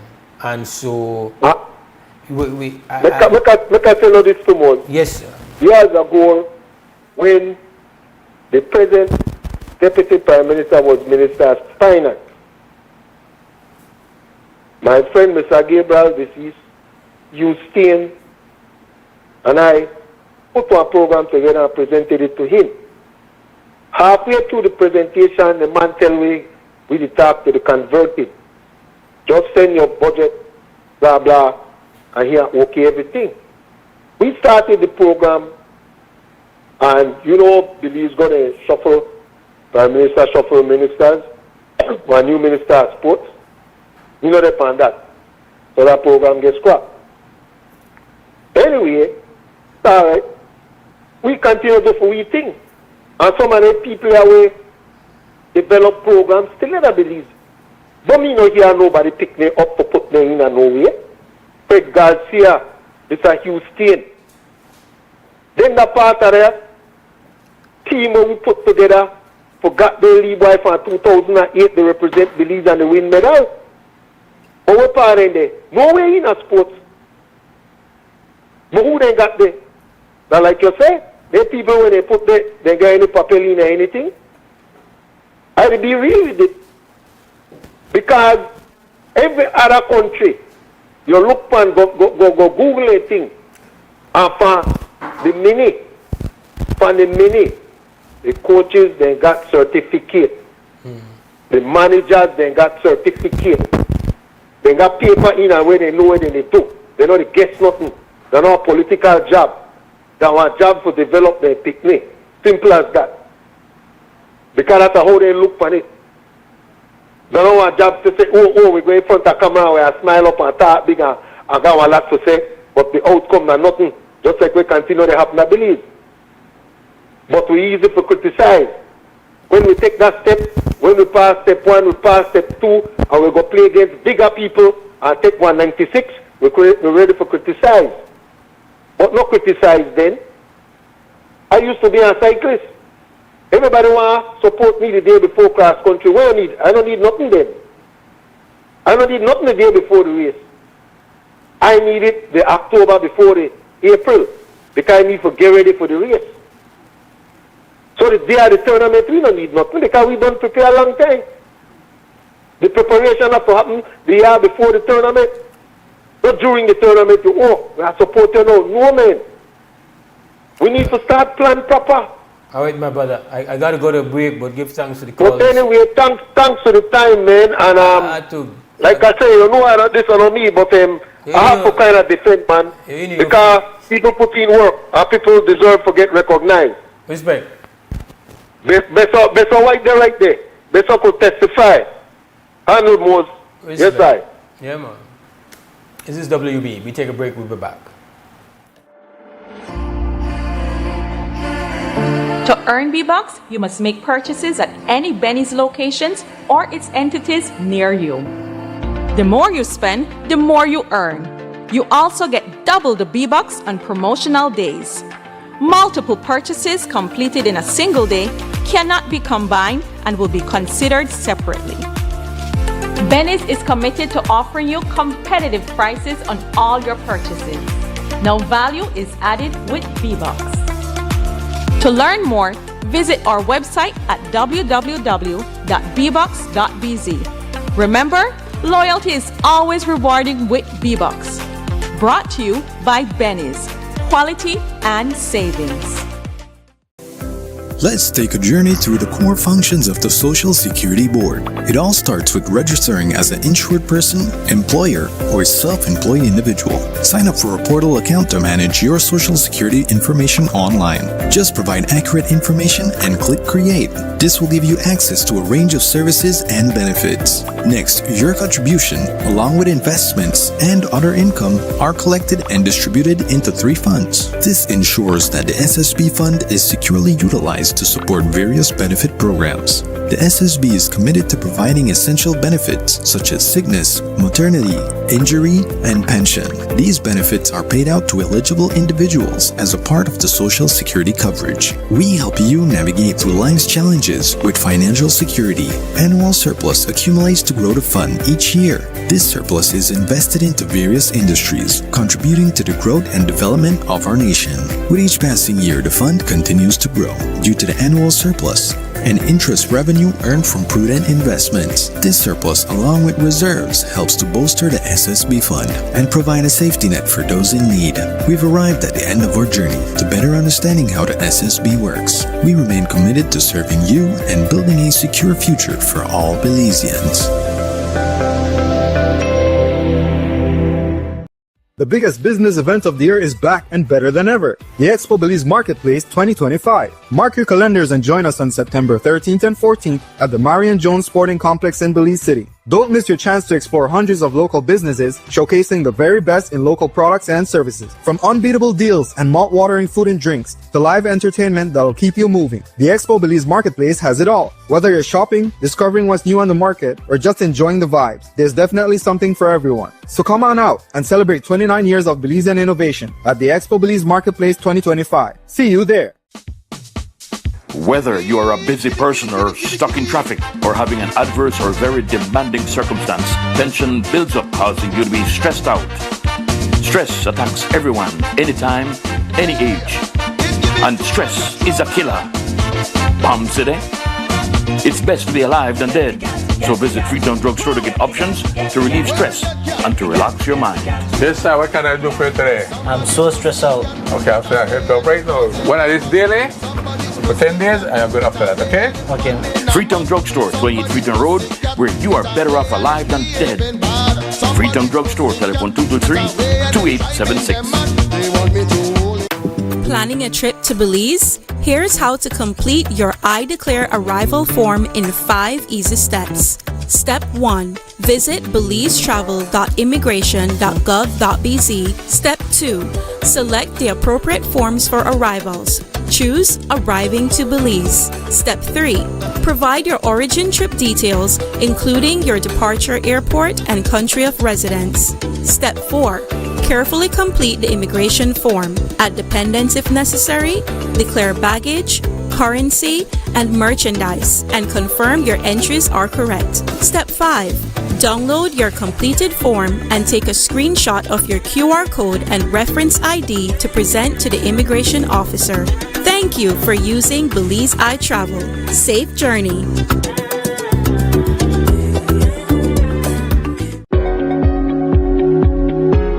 Los nuevos billetes de Belice presentan a héroes nacionales. Pero, ¿cómo reflejan los billetes el patrimonio de nuestro país? La nueva serie de billetes celebra las dos dimensiones de la moneda: un medio de intercambio y una representación de nuestro patrimonio beliceño. El Banco Central se compromete a mantener nuestra moneda no solo segura, sino también una fuente de orgullo nacional. Cada denominación presenta un tema del paisaje beliceño, incluyendo edificios históricos, atracciones arqueológicas y marinas, cascadas y ríos, aves y vida silvestre. Estos son una parte central de nuestro patrimonio nacional y un tributo a este lugar que llamamos hogar. Nueva imagen, mismo valor, nuestro patrimonio. Para obtener más información, visite www.centralbank.org.bz. Un comunicado del Banco Central de Belice.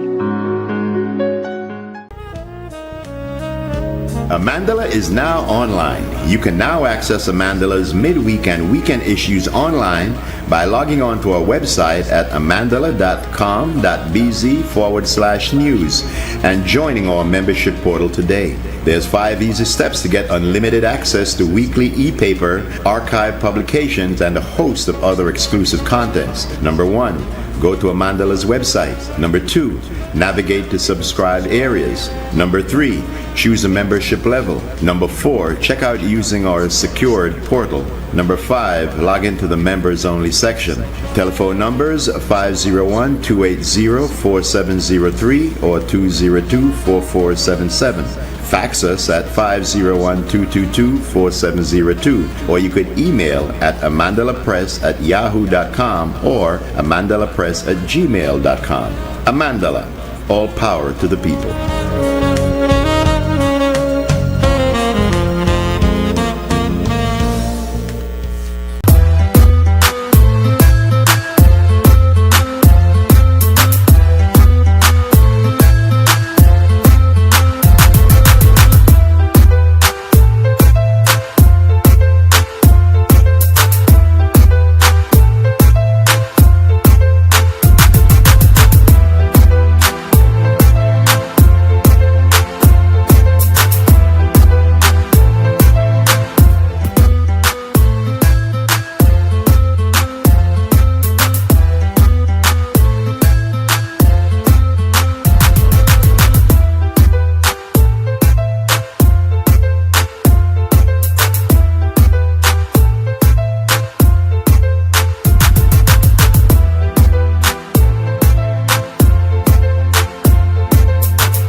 welcome back. Wake Up Belize Morning Vibes Wednesday morning. We usually try to get a little traffic in. We do have traffic this morning, so at this point in time, on this Wednesday morning, 20th of August, 2025, I will introduce our guests at this time. They were representing the Association of Beneficiaries and Retired Public Officers, ABRPO.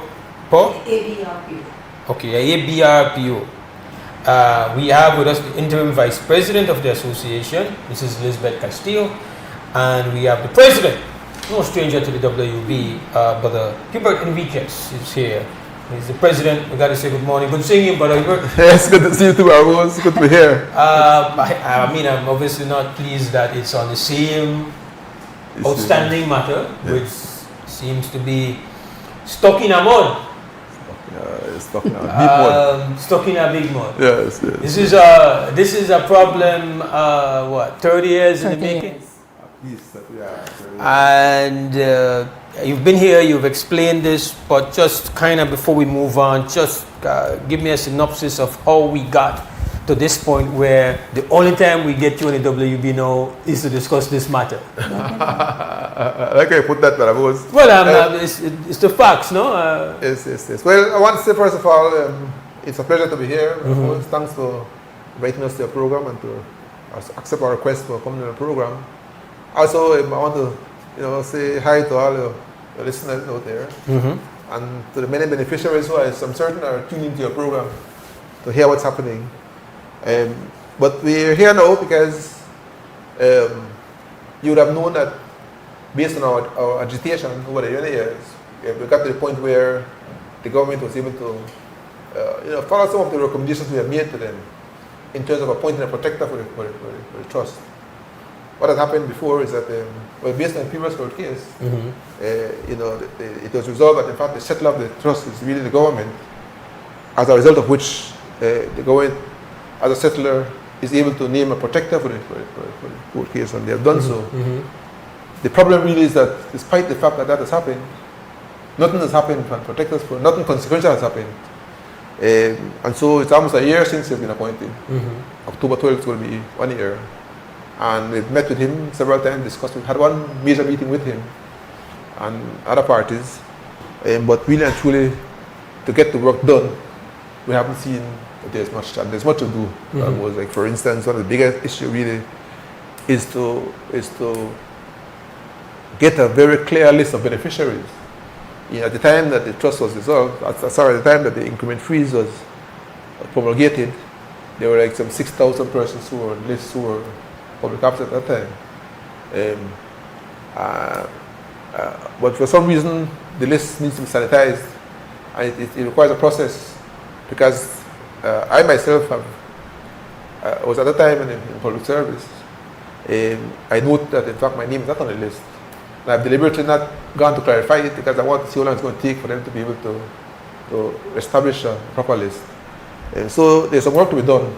It's going to take a process because it needs to be advertised. The list has to be sent out so people can go and scrutinize it to see in fact if their name is there, and if their names are there, and apply to go on the list. So it's going to take some time. That basic thing has not happened. It will take a while. But there are other things that needs to be clarified as well. Like, for instance, there was an outstanding matter with a court case that was in the making. An appeal. What I hope to do, though, Brother Hubert, is because we can't assume that everybody that is listening and watching right now has listened to you before, is familiar. Like, people really, getting attention, it's hard. So there's probably a number of people who are listening and watching you now and hearing from you and Mrs. Castillo, who will just need a quick briefing on the origins of this impasse and problem that you've had, which is a significant one. Well, yes, this matter came up when I was with the PSU as president. It came up within the years 1995 to 1997, where the government is going through, currently they're going through some austerity measures, and one of which was to freeze the. In fact, it's a part of a three-pronged measure that the government took. The first one was they didn't pay the full. At that time, the public officers had already agreed, it was already agreed that there's going to be a raise of pay. And there's a change of administration because there was the PUP and then the UP came in, And the new administration put a hold. In fact, they basically reneged on the agreement that was made in terms of salary increase. They gave us half instead of the full thing. Then there was also the question of the increment freeze, and then there was the retrenchment that took place in 1995. But what we're talking about here today is the second aspect of the austerity, which had to do with the wage freeze, which was that within the years 1995-97, the government would have withheld the increments that were due to public officers. Now, every year, based on satisfactory performance, public officers who work are entitled to an increment. And that increment is like something like perhaps 10% of their salary, basically, and or even less. But those increments that were due in those years, 1997, were withheld. And instead it was proposed that in fact that will be repaid using projects. And the government did put forward BTL shares at the time. I believe it's 780,000 shares, and the value of those shares was like over $2 million. That would have been used as a seed to create projects and to generate funds to be able to pay for the fees down the road. And so that's what's happened really. But it so happened that it took 15 years to create the trust. Almost 20 years. There was some delinquency on behalf of the unions. I mean, there were different leadership of the unions who had their own priorities. But it took a while to create the trust. It wasn't until, so we moved from 1997 to 2014 when in fact the trust became official. All those years were lost to a certain extent. And in fact immediately that the trust became operational, there were a group of persons who were entitled beneficiaries who took the matter to court. And they got substantial redress by the court, because one of the things that was contended is the question of who were entitled to this increment, who to this benefit from a trust. And the court established that in fact it was only those persons who were working during that time who were entitled to increments during that time. Because on the other side, the unions who were really the persons behind the trust were claiming that it was really for everybody. The intention being that those persons who are there now, who are not entitled, would have been also entitled to benefits of the trust, which was clearly not the purpose. And so the court was able to resolve that matter. And I say that because even though that matter still lingers in resolving this whole matter, there are still those persons and unions who feel that in fact this matter should have been handled differently, and to the extent that the projects that they've actually implemented, it's really a piecemeal approach, and it's an attempt really and truly to hold on to the funds indefinitely, so that when we die out, and that I think is part of the strategy. The strategy really is for the persons who are entitled to die out, and the fund, residue of funds that left there will be sufficient to circulate among those persons who are there now. That's part of the strategy, and we are very much aware of that. So that's why we're in this battle, because the elephant in the room really are the unions who are very much in the background, who are aware that in fact this matter is not going on very well. I mean, the public is really supportive of this cause, but the issue that they have to really contend with is the abrogation of their duties as unionists, because one of the fundamental issues of unions, Madam Mose, is that they must work based on consent. One of the first things we did that when we started this whole process is to have a poll, conduct a poll to determine what people wanted to get done. They have not conducted a poll. And the poll at the point, what the poll indicated to us was that 9 of every 10 persons who responded to the poll wanted the trust to be dissolved and for them to get their monies in their hand. And that makes sense, because if you're given a choice of taking money 10 years time and getting money now, most persons say, give my money now and done. And so it's a fundamental breach of their duty as unionists to promote democracy within the movement, and they have not done so as yet. But yet they want to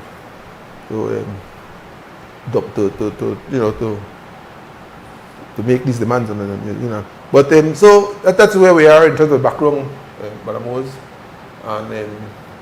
And so we've seen, the public has seen, I assume it's been in the news, you've had to go to organize a couple of protest action. You've protested the National Assembly. I believe you protested the Prime Minister's office in Bamapan as well. Mm-hmm. That is correct. And you are demanding from the Prime Minister and the government, what have you been demanding of them?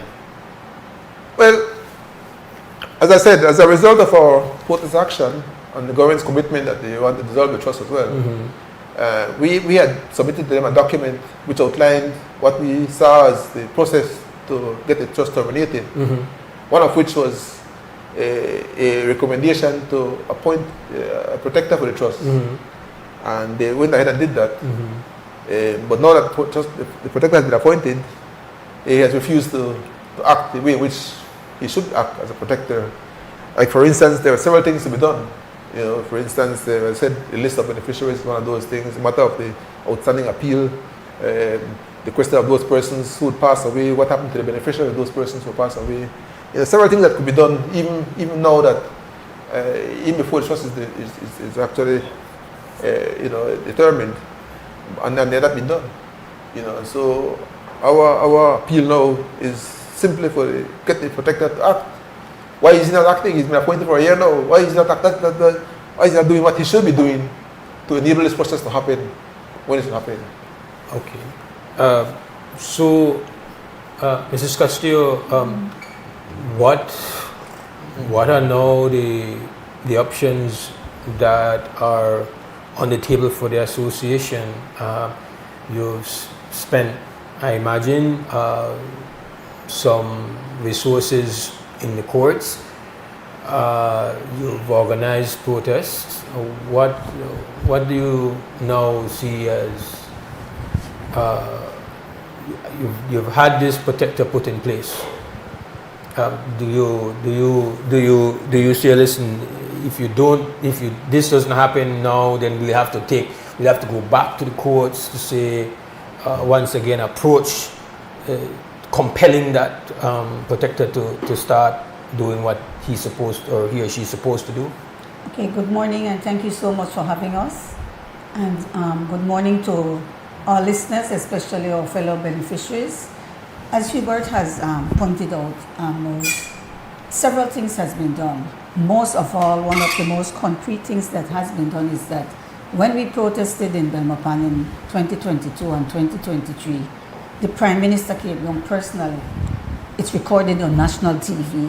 There's a clipping there to show that he promised that he would dissolve the trust.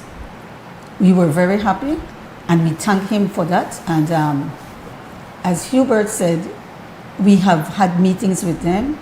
Meetings were proposed that we would have either monthly or every 2 months.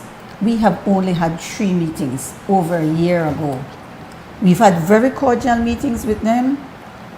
I personally think that the Prime Minister is trying to keep to his word to dissolve the trust. Because during that meeting, from the discussions we had, he actually gave assignments to certain ministers and people in government to do. Now, our contention is we have been trying to get a meeting with them subsequent to those assignments being given out. Because nothing has been said to us. We have got nothing in writing despite our efforts. We have written over 60 formal letters to the government of Belize. Most of them have not been warranted with a response in writing. Hubert and one of our other colleagues go there like on a weekly basis to try to get a meeting with the Prime Minister and with the protector who has been appointed, Mr. Wade, who is actually the financial secretary.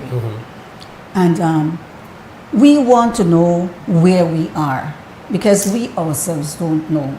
Has anybody reported back to the Prime Minister? As far as we know, nothing has been done because from the first meeting that was done, we had 2 subsequent meetings and simple things like a list. He gave instructions that government was to produce a list of beneficiaries. The Trust Act, the Public Service Workers Trust, which came into being in 2014, that was one of their main duties. They have failed to do that. They have produced a list, but it's not a really comprehensive list of everyone. Mm-hmm. We do understand that, yes, we have a list from our organization ourselves, mm-hmm. and if government has a list, Public Service Workers Trust has a list, we can get together and we can clean up that list. Because we have seen where people, for some strange reason, it seems to be a Belizean thing, people tend to use their proper first name, some want to use a middle name. It's the same person that is on the list twice, so cleanup has to be done. But we're saying there are certain things that can be done. As far as we are concerned, the Public Sector Workers Trust has been spending our money recklessly. That office was set up, but you know where the payments are coming from to fund that office? From our beneficiaries, those monies that have garnered over a period of time. So we don't want to see that office there doing nothing substantial for our beneficiaries. That is why it was set up. So they created the trust to go by what the trust was saying to do for the projects that, you know, would benefit beneficiaries. That has not been done. They have been doing certain things that they would like to say are projects. They're really not projects. Just as you were just saying, they're like handouts around Christmas time, or so you get $250. And you're told that you can spend it at Publix, maybe Brody's, and somewhere else. Members have claimed that when they go to spend, that's not the only problem. There are certain things that they can't buy out of that money. So you're going to say you're giving me a part of my money, but you're still restricting me. Those are not projects. Mose, all the beneficiaries, including myself, we are all in our late 60s, 70s, 80s now. Nobody wants to do the type of projects they are putting forward, like backyard gardening. At my age, I don't want to be bending over planting tomato and sweet pepper and stuff. That won't benefit me. And the whole crux of the matter is there is a finite number of beneficiaries, the majority, just as Hubert said, that has pointed out to us that they have come forward and said, we do not want projects, we want to be paid in money. And that's really should, from the beginning, that's what should have been done actually. You know, and we're saying that is what the Prime Minister has not really objected to that, because we have said to them point blank, this is what our people want. We go to these meetings, we act on behalf of our people, and this is what they're demanding. Nobody has objected to that. He has said, yes, I understand, and we're going to try to do it. My point is that why is it, if these assignments were given out, why have these people not completed them? At least an explanation needs to be given to us so that we know exactly what is the holdup. Is there anything that we can do to assist?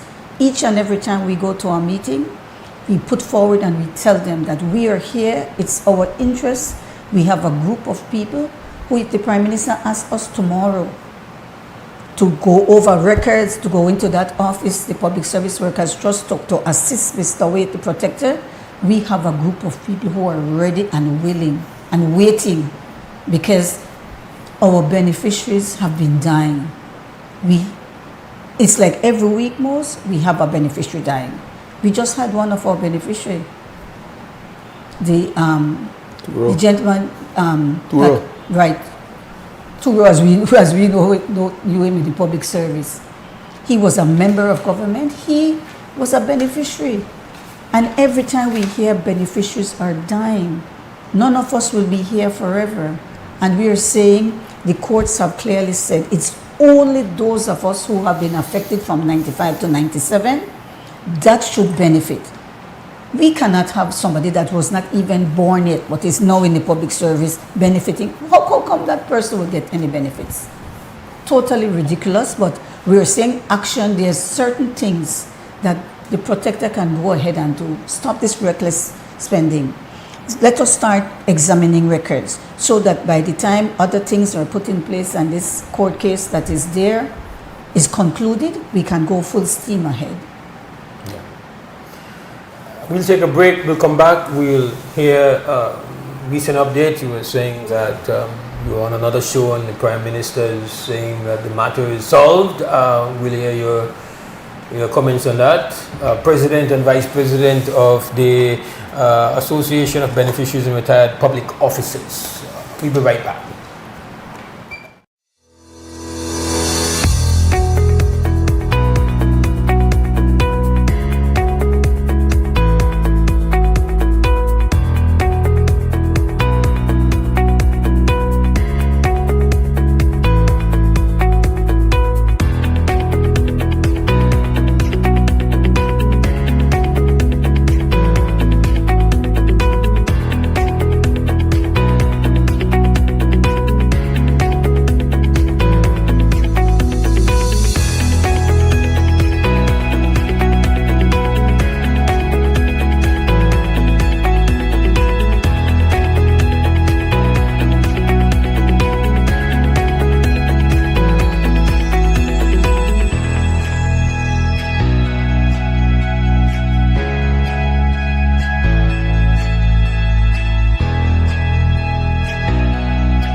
Every moment matter with your credit card.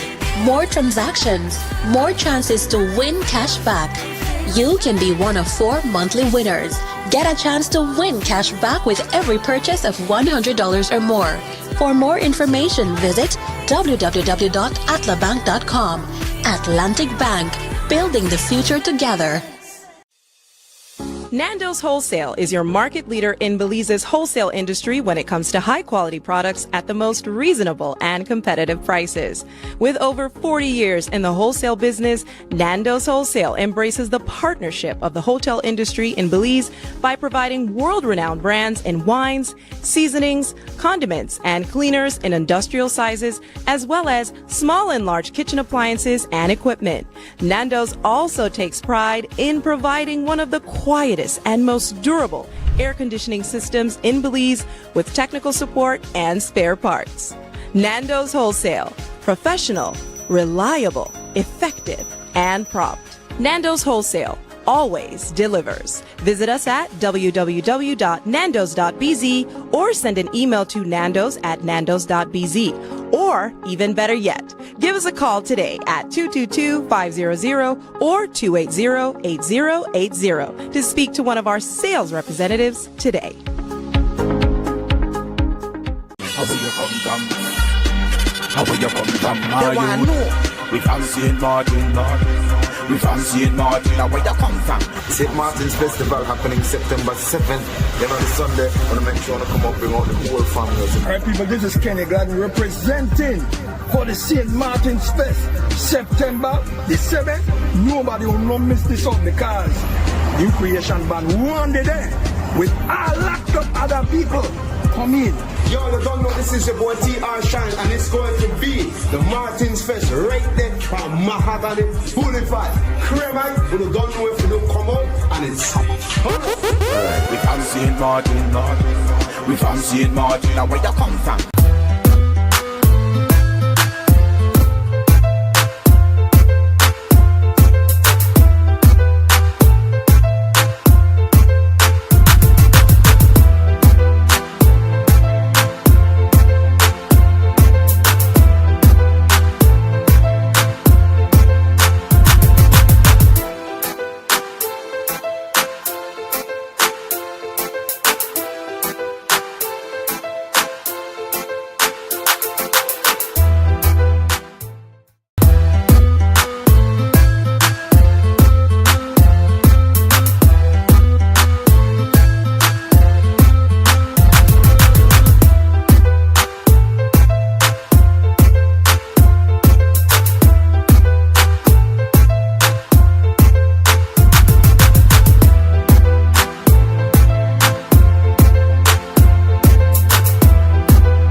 Welcome back to the WUB Wake Up Belize Morning Vibes. We have with us this morning for the second part of our show guests representing the Association of Beneficiaries and Retired Public Officers, both the President and Vice President, President Hubert Enriquez and Vice President Mrs. Elizabeth Castillo.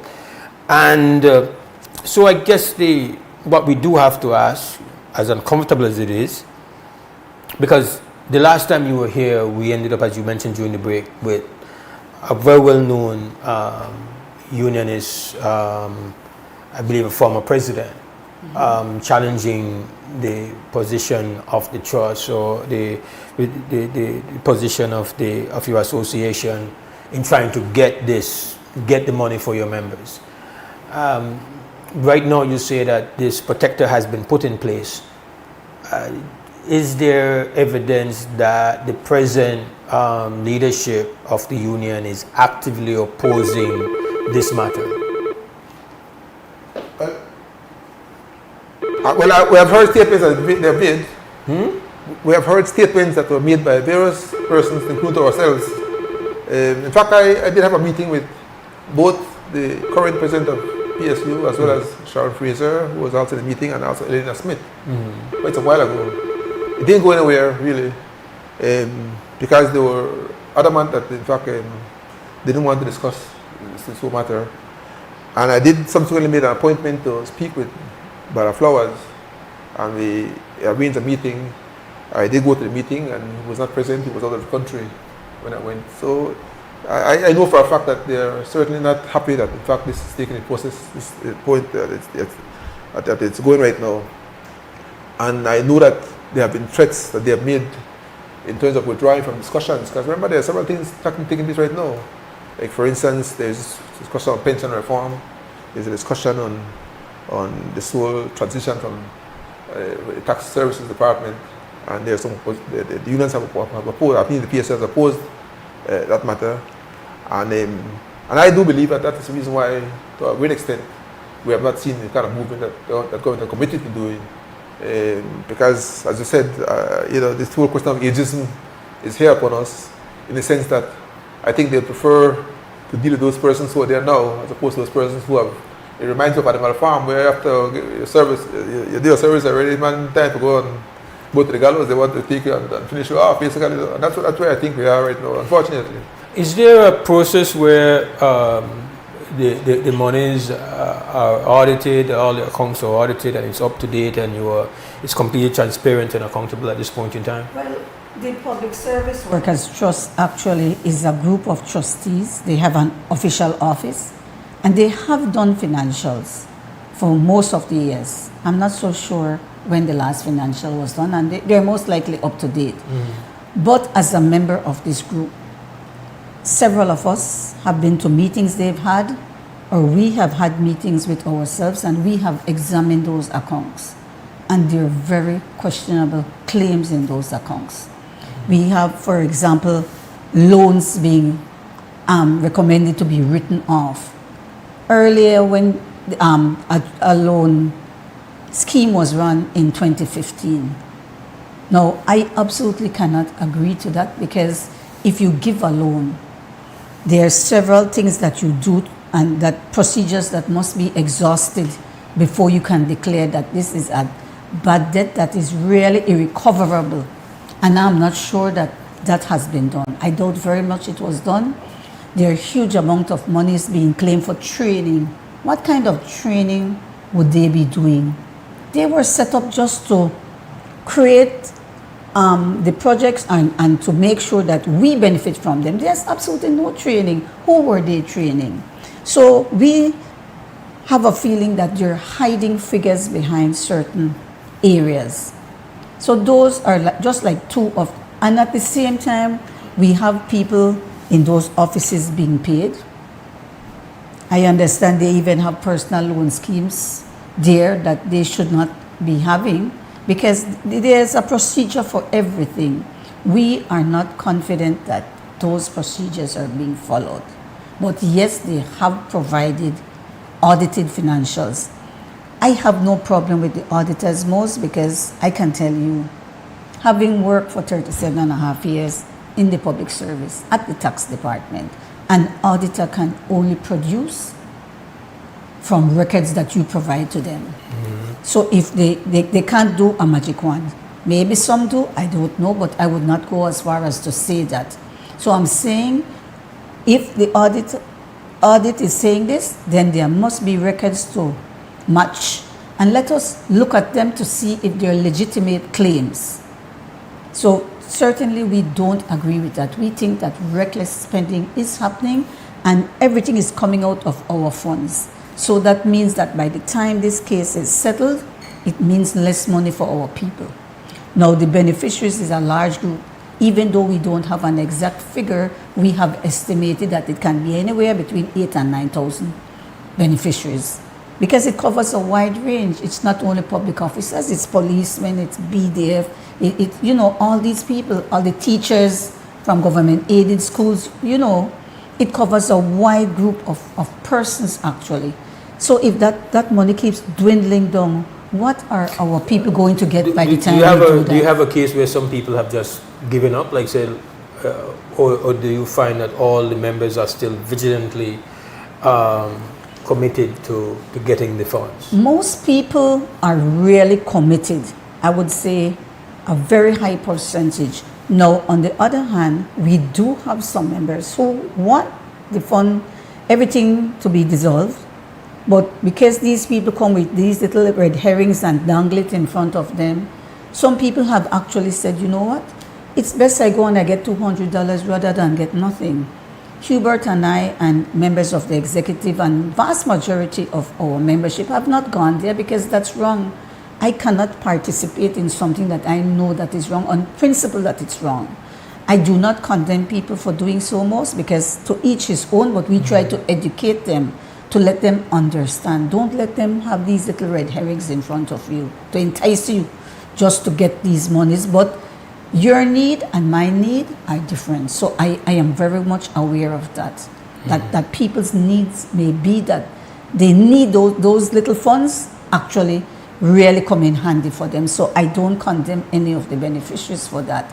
And that is why we want this to be done the proper way and to be done quickly so that people can get what they are entitled to. One thing I want to mention since we're on this subject, for all those beneficiaries who have gone to the Public Service Workers Trust and have gotten $200 one time, maybe $150 the next time, $250. When this is dissolved and we work out, we calculate, let's say for example you're supposed to get $800. I want to state categorically that those monies they have received will be deducted from that $800 and they will get the difference. They won't get what they have received plus $800. Can't be. So we want to get that very clear so that people understand that, because a lot of them think that it's two monies they'll be getting. Yeah. I heard you mention earlier about a Mose where I was on another program. Yes. And the PM called, well, he didn't call me, he didn't call the program, he called and spoke with the host of the program. And apparently he did mention that the matter will be resolved shortly because there is a court case. As we said earlier, there's an appeal case done by the previous claimants. There were persons who had pursued this matter before ourselves. And in a way we came in to complement the work that they have done. More from a political angle, we were going to do it through demonstration. They went to the court, got a resolution to the court. Actually there were two cases. The first case was successful and the second case was not so successful. And so they're appealing the result of the second case. It's taken long because there were some difficulties in producing the transcript of the case. We're now told, well, I've heard now through the Prime Minister, through that program, even though we've been to see him several times and we've asked, write letters, that in fact the case is coming up shortly and that they're waiting the outcome of the case for them to move forward. But there's a big question about that. I don't know when he knew that, why he hasn't told us that. But if in fact, because I say that because at a meeting we had with the Prime Minister some time ago. In fact, the first ever meeting we had with the Prime Minister, in fact, the only meeting, The only meeting we've had. when he promised he's going to meet every 2 months. 2 months. Not that was 2 months meeting at all. The matter came up because the claimants had the attorney for the claimants were in a meeting with the Prime Minister along with us. And my understanding is that, what we heard from that meeting is that they were making a request that the government should provide assurance that in fact if they go through this process of dissolving the trust, that to give them grounds to consider withdrawing the case. Which, in our opinion, was a good thing because you never want to go to court. I mean, court is the last recourse. If you could settle matters without having to go to court, it is much better than having to go to court and stand a chance of losing the case. So I was very surprised to hear that we're at that point still because we thought that matter was settled and that the government were providing the assurance that there will be no need to pursue the matter in which apparently is now going. We're just hearing this today, we're hearing this today, without. But it tells me then that in fact the government has not provided the assurance that they wanted to, and so it puts us in the backward position because we thought we were across the bridge already. Right, exactly. But now we're going back now, and because we ourselves had contemplated pivoting to a certain extent because we have been pursuing this political angle, we have been going demonstration, taking and so forth, so forth. But seeing that the government has lost some confidence in benefit. We should have lost a large amount of confidence in the government, seeing what will happen now.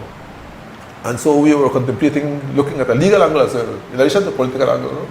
And in fact, there have been some persons who have committed to want to assist in this whole process. In fact, we might still have a meeting tomorrow with one of such persons, a legal person, because we feel that perhaps the government has reached the end of what they can do. The thing with the legal process is that's the time. Well, and time is what you don't have. Well, the only thing about that though is that there's not on our side indeed, and persons will pass away indeed, definitely. But it is what would have been derived in this process is a pittance really and truly, and it's all a matter of it's all more on principle that people are actually fighting for this matter rather than just some sense of come out of it. And so in that regard, whilst it might take long, and with the assurance that in fact the beneficiaries of the deceased, then I think that people will be prepared to look at it and to consider that even the time that they expended in going through the whole process will be worth a while because of the assurance that they may have the whole beneficiaries. See, Mose, there are certain things like, for instance, the court said that the previous trust is null and void. Instructed that a new trust document was to be completed. That document, as far as we know, has not been completed. That is of paramount importance to us because previously, when it was not very clear in that previous trust document about if one of the beneficiaries died, whether the personal representative, family, would get their benefits, which ought to be an automatic thing as far as we're concerned. So in this new document, that is one of the few things that we wanted, we insisted with government, that must be a part of it. It cannot be said that we've had over 1,000 or maybe 2,000 beneficiaries that have passed away, who were legal beneficiaries, and that money dies with them. That's absolutely not what we want. And so we were the ones who advocated for government to provide a letter, something in writing to the group, the genetic group who had taken the case, because it's not our group who took those cases to court. They were actually the forerunners and who started all this, and so we have to give them their props. They started it, and so now we have come on board. We are complementing what they have been doing, and our group is a bit more active now. In actual fact, we're both groups, the genetic and our group, we're fighting for the same thing. Okay. We want it dissolved. We want our beneficiaries given their just rewards that is due to them, and that's it, nothing more. We're not asking the government for a penny. It won't cost the government a penny because the monies are there. No one envisioned that this would be going on for so long. So because it's been 30 years, those shares have actually garnered quite a handsome amount of monies. Monies that is at the lease bank and at treasury. So the money is there.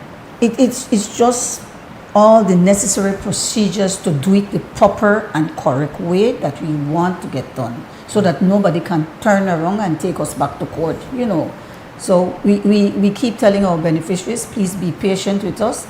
We know we are not happy that it's taken so long, it's beyond our control, but let's be patient. We've waited 30 years. Let's do it the right way. Haste makes waste. You go and you do it hastily, and then start getting 10 people challenge you, and then it stops right there again. Yeah. You know, so we're trying to avoid that. It's a very unfortunate saga, 30-year saga. I hope you don't have to come back here again. That this matter is resolved, but it doesn't seem very likely. Yeah. So you probably have to link me again in the future to once again keep, because it's. I mentioned during the break to Brother Hubert and Mrs. Casio that I guess the part of it which I'm very uncomfortable with it is that it seems to really be a case where this is ageism at its worst, right? It's a very difficult time of the journey to have to be fighting a fight like this. It really should be that at this point in time you're on simmer. That's right. But this is not the case,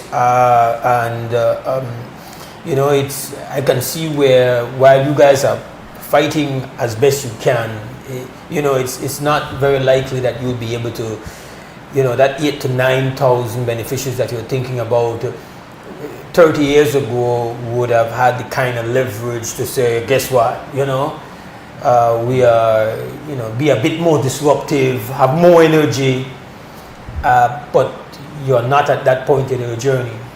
And so, you know, it's easy to try to push you aside. It's easy to kind of ignore you and force you to have to then dig deep into the reservoir of resistance to say, well, you know, as they say, you know, we might not be young again, but that no means we get weak. Because this is, you know, I think it's, at least based on everything that I have heard, at worst it would seem that advantage is taking off the fact that when this was being done, you guys were more or less trying to salvage a bad situation. The government at the time was saying, listen, we have to have some austerity, we have some very serious financial economic things going on, and we need to kind of push your financial expectations down the road, and we can do it in this creative way. And you guys would appear, this is my understanding of it, if there is any crime, the crime was being reasonable. We say, okay, let us try this. Let us accept this as something that can work, and that we know, okay, while it might be that we are kind of forfeiting the immediate financial you know, this is not some favor. This is something that you were due. Sure. And so now you're forced to dig deep. And again, it's unfortunate. The other side has, you know, they have their view that this was supposed to be a thing where, well, you have lost, but the overall union family has gained. I think that is their argument, that this was never a case where this was, you know, we set this aside for you, and if they dispute that version of it and you were there, you know, it's like, it's hard for me to figure that somebody who was not there can say this is the spirit of the agreement and knows that this was a kind of the union will benefit, and there will be a kind of benefit shared for everybody. I don't know that that's an argument that I can say, oh well, the people who are there were completely wrong. I can't really see it that way. Well, two things here, but Mose. First of all, it isn't the case that we accepted not going to actual offer. There were many protests that were conducted during that period of time. In fact, we even had persons coming from abroad to assist us in putting together our case to government. We went to the ILO. So it isn't true to say, or it isn't the case that in fact what was proposed then was accepted by the union, by ourselves. Eventually, it was forced on you. It was forced upon us. Eventually, we because the resistance, whittled down a bit, and it happened at the point when the government that it was imposed. Basically, it was imposed. Having been imposed, eventually we came around to say, well, okay, let's make the best of a bad situation, and that's what really happened. And so, even though we are almost as we're winding down the program, as I said earlier, we had complemented the efforts of the previous group, the genetic group, who had actually taken the matter to court by providing this political angle, which has enabled the matter to be ventilated publicly. We've gotten somewhere with it, and we think now that perhaps, seeing where the government is right now, that we have to revisit the whole question of legality.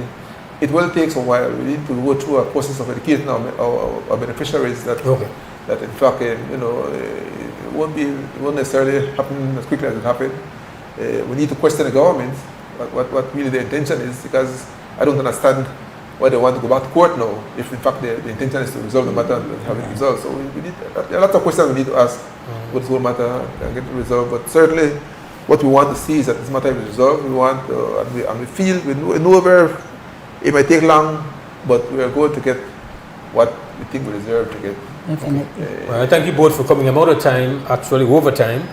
But I want to thank you both for joining us and keeping the issue out there on behalf of your members. Obviously, it takes a lot to do so. It's not like it's you're operating from a basis of I don't have the understanding that you have your members are contributing as you would have a union. You're not operating with the infrastructure of an organized labor union. We still pay the union right now. Yes. We still pay. I've retired for so long and I'm still paying. Just to tell you how much I believe in unionism. Yes. So you guys are still paying. So you guys are still active members of the. Not active, but we just did not stop it when we retired because I think there must be a union. So you have not lost hope in unionism? No, I have not. I think it's really necessary. Okay. Just that in this particular case, you're not agree with leadership. No. I don't agree with them. All right. I'm sure we're going to continue to hear about this. We got to take a final break, come back and wrap up. Thanks, bro. At Atlantic Bank, your convenience is our priority. Our contact center is designed to enhance your banking experience. With a wide range of customer service options, you save time and effort. You can easily call in to block or unblock your debit and credit cards, perform account inquiries, and access detailed card information. Whether you need assistance with online banking, merchant support, or general inquiries, our team is ready to help. For added convenience, if all operators are busy, you can leave your number and an operator will return your call as soon as possible to ensure you receive the support you need. Depending on your transaction type, we may need to verify your identity through a set of security questions. And remember, Atlantic Bank will never request your username or password for Atlantic Online via phone call, text, or email, ensuring your personal information remains safe and secure. Our support team is available Monday to Friday from 8 a.m. to 6 p.m. in both English and Spanish. Simply dial 223-1212. This is a dedicated line for our contact center. Atlantic Bank is committed to providing you with exceptional service and the tools you need to manage your finances conveniently and securely. Take full advantage of our easy-to-use contact center services today. Atlantic Bank, building the future together.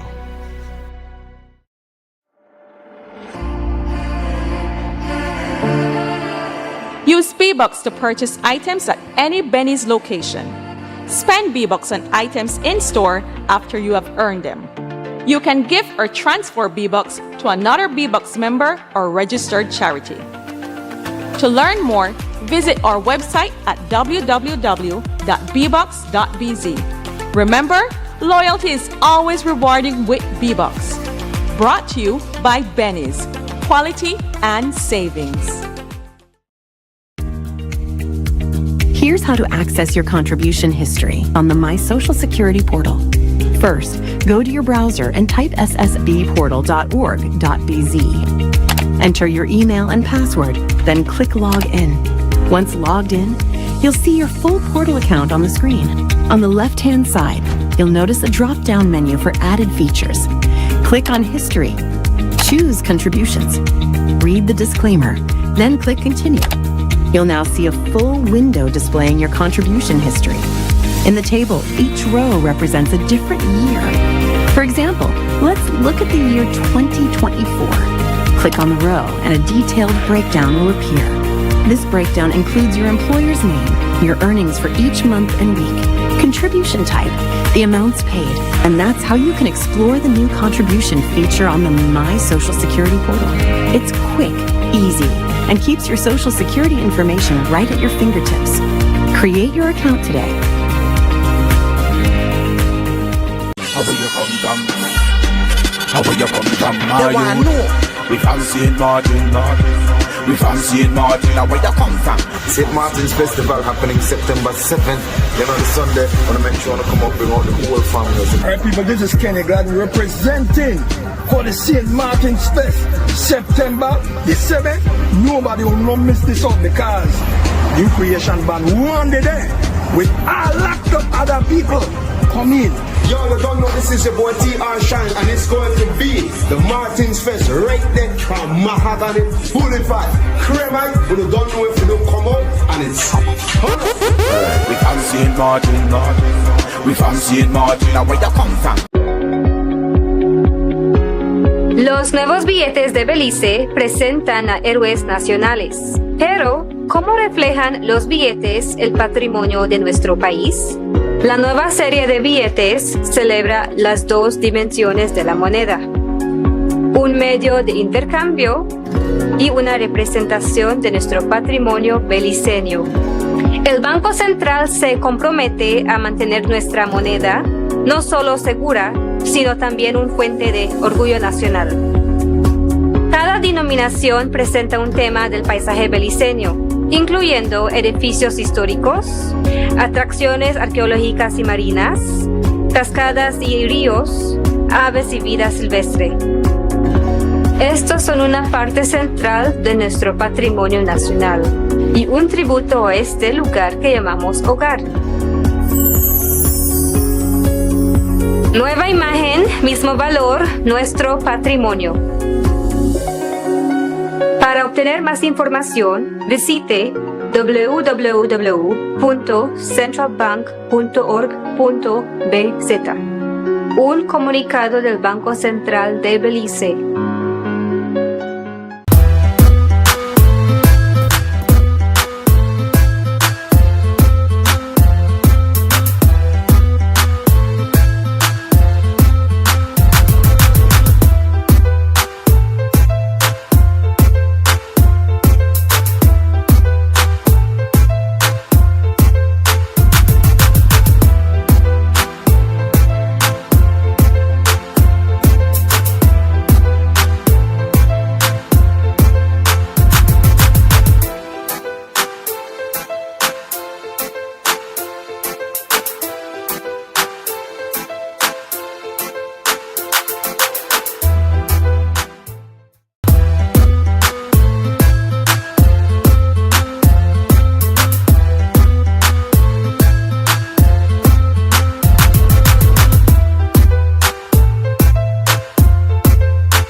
Alright, Belize, this is where we close the shop for today, Wednesday, 20th of August. We hope you have a great Wednesday. We want to, as always, salute the team who make sure that we are seen and heard. Larry G at Crumb Radio and XTV this morning. It's been Harlan Wagner and directing Krista Flowers.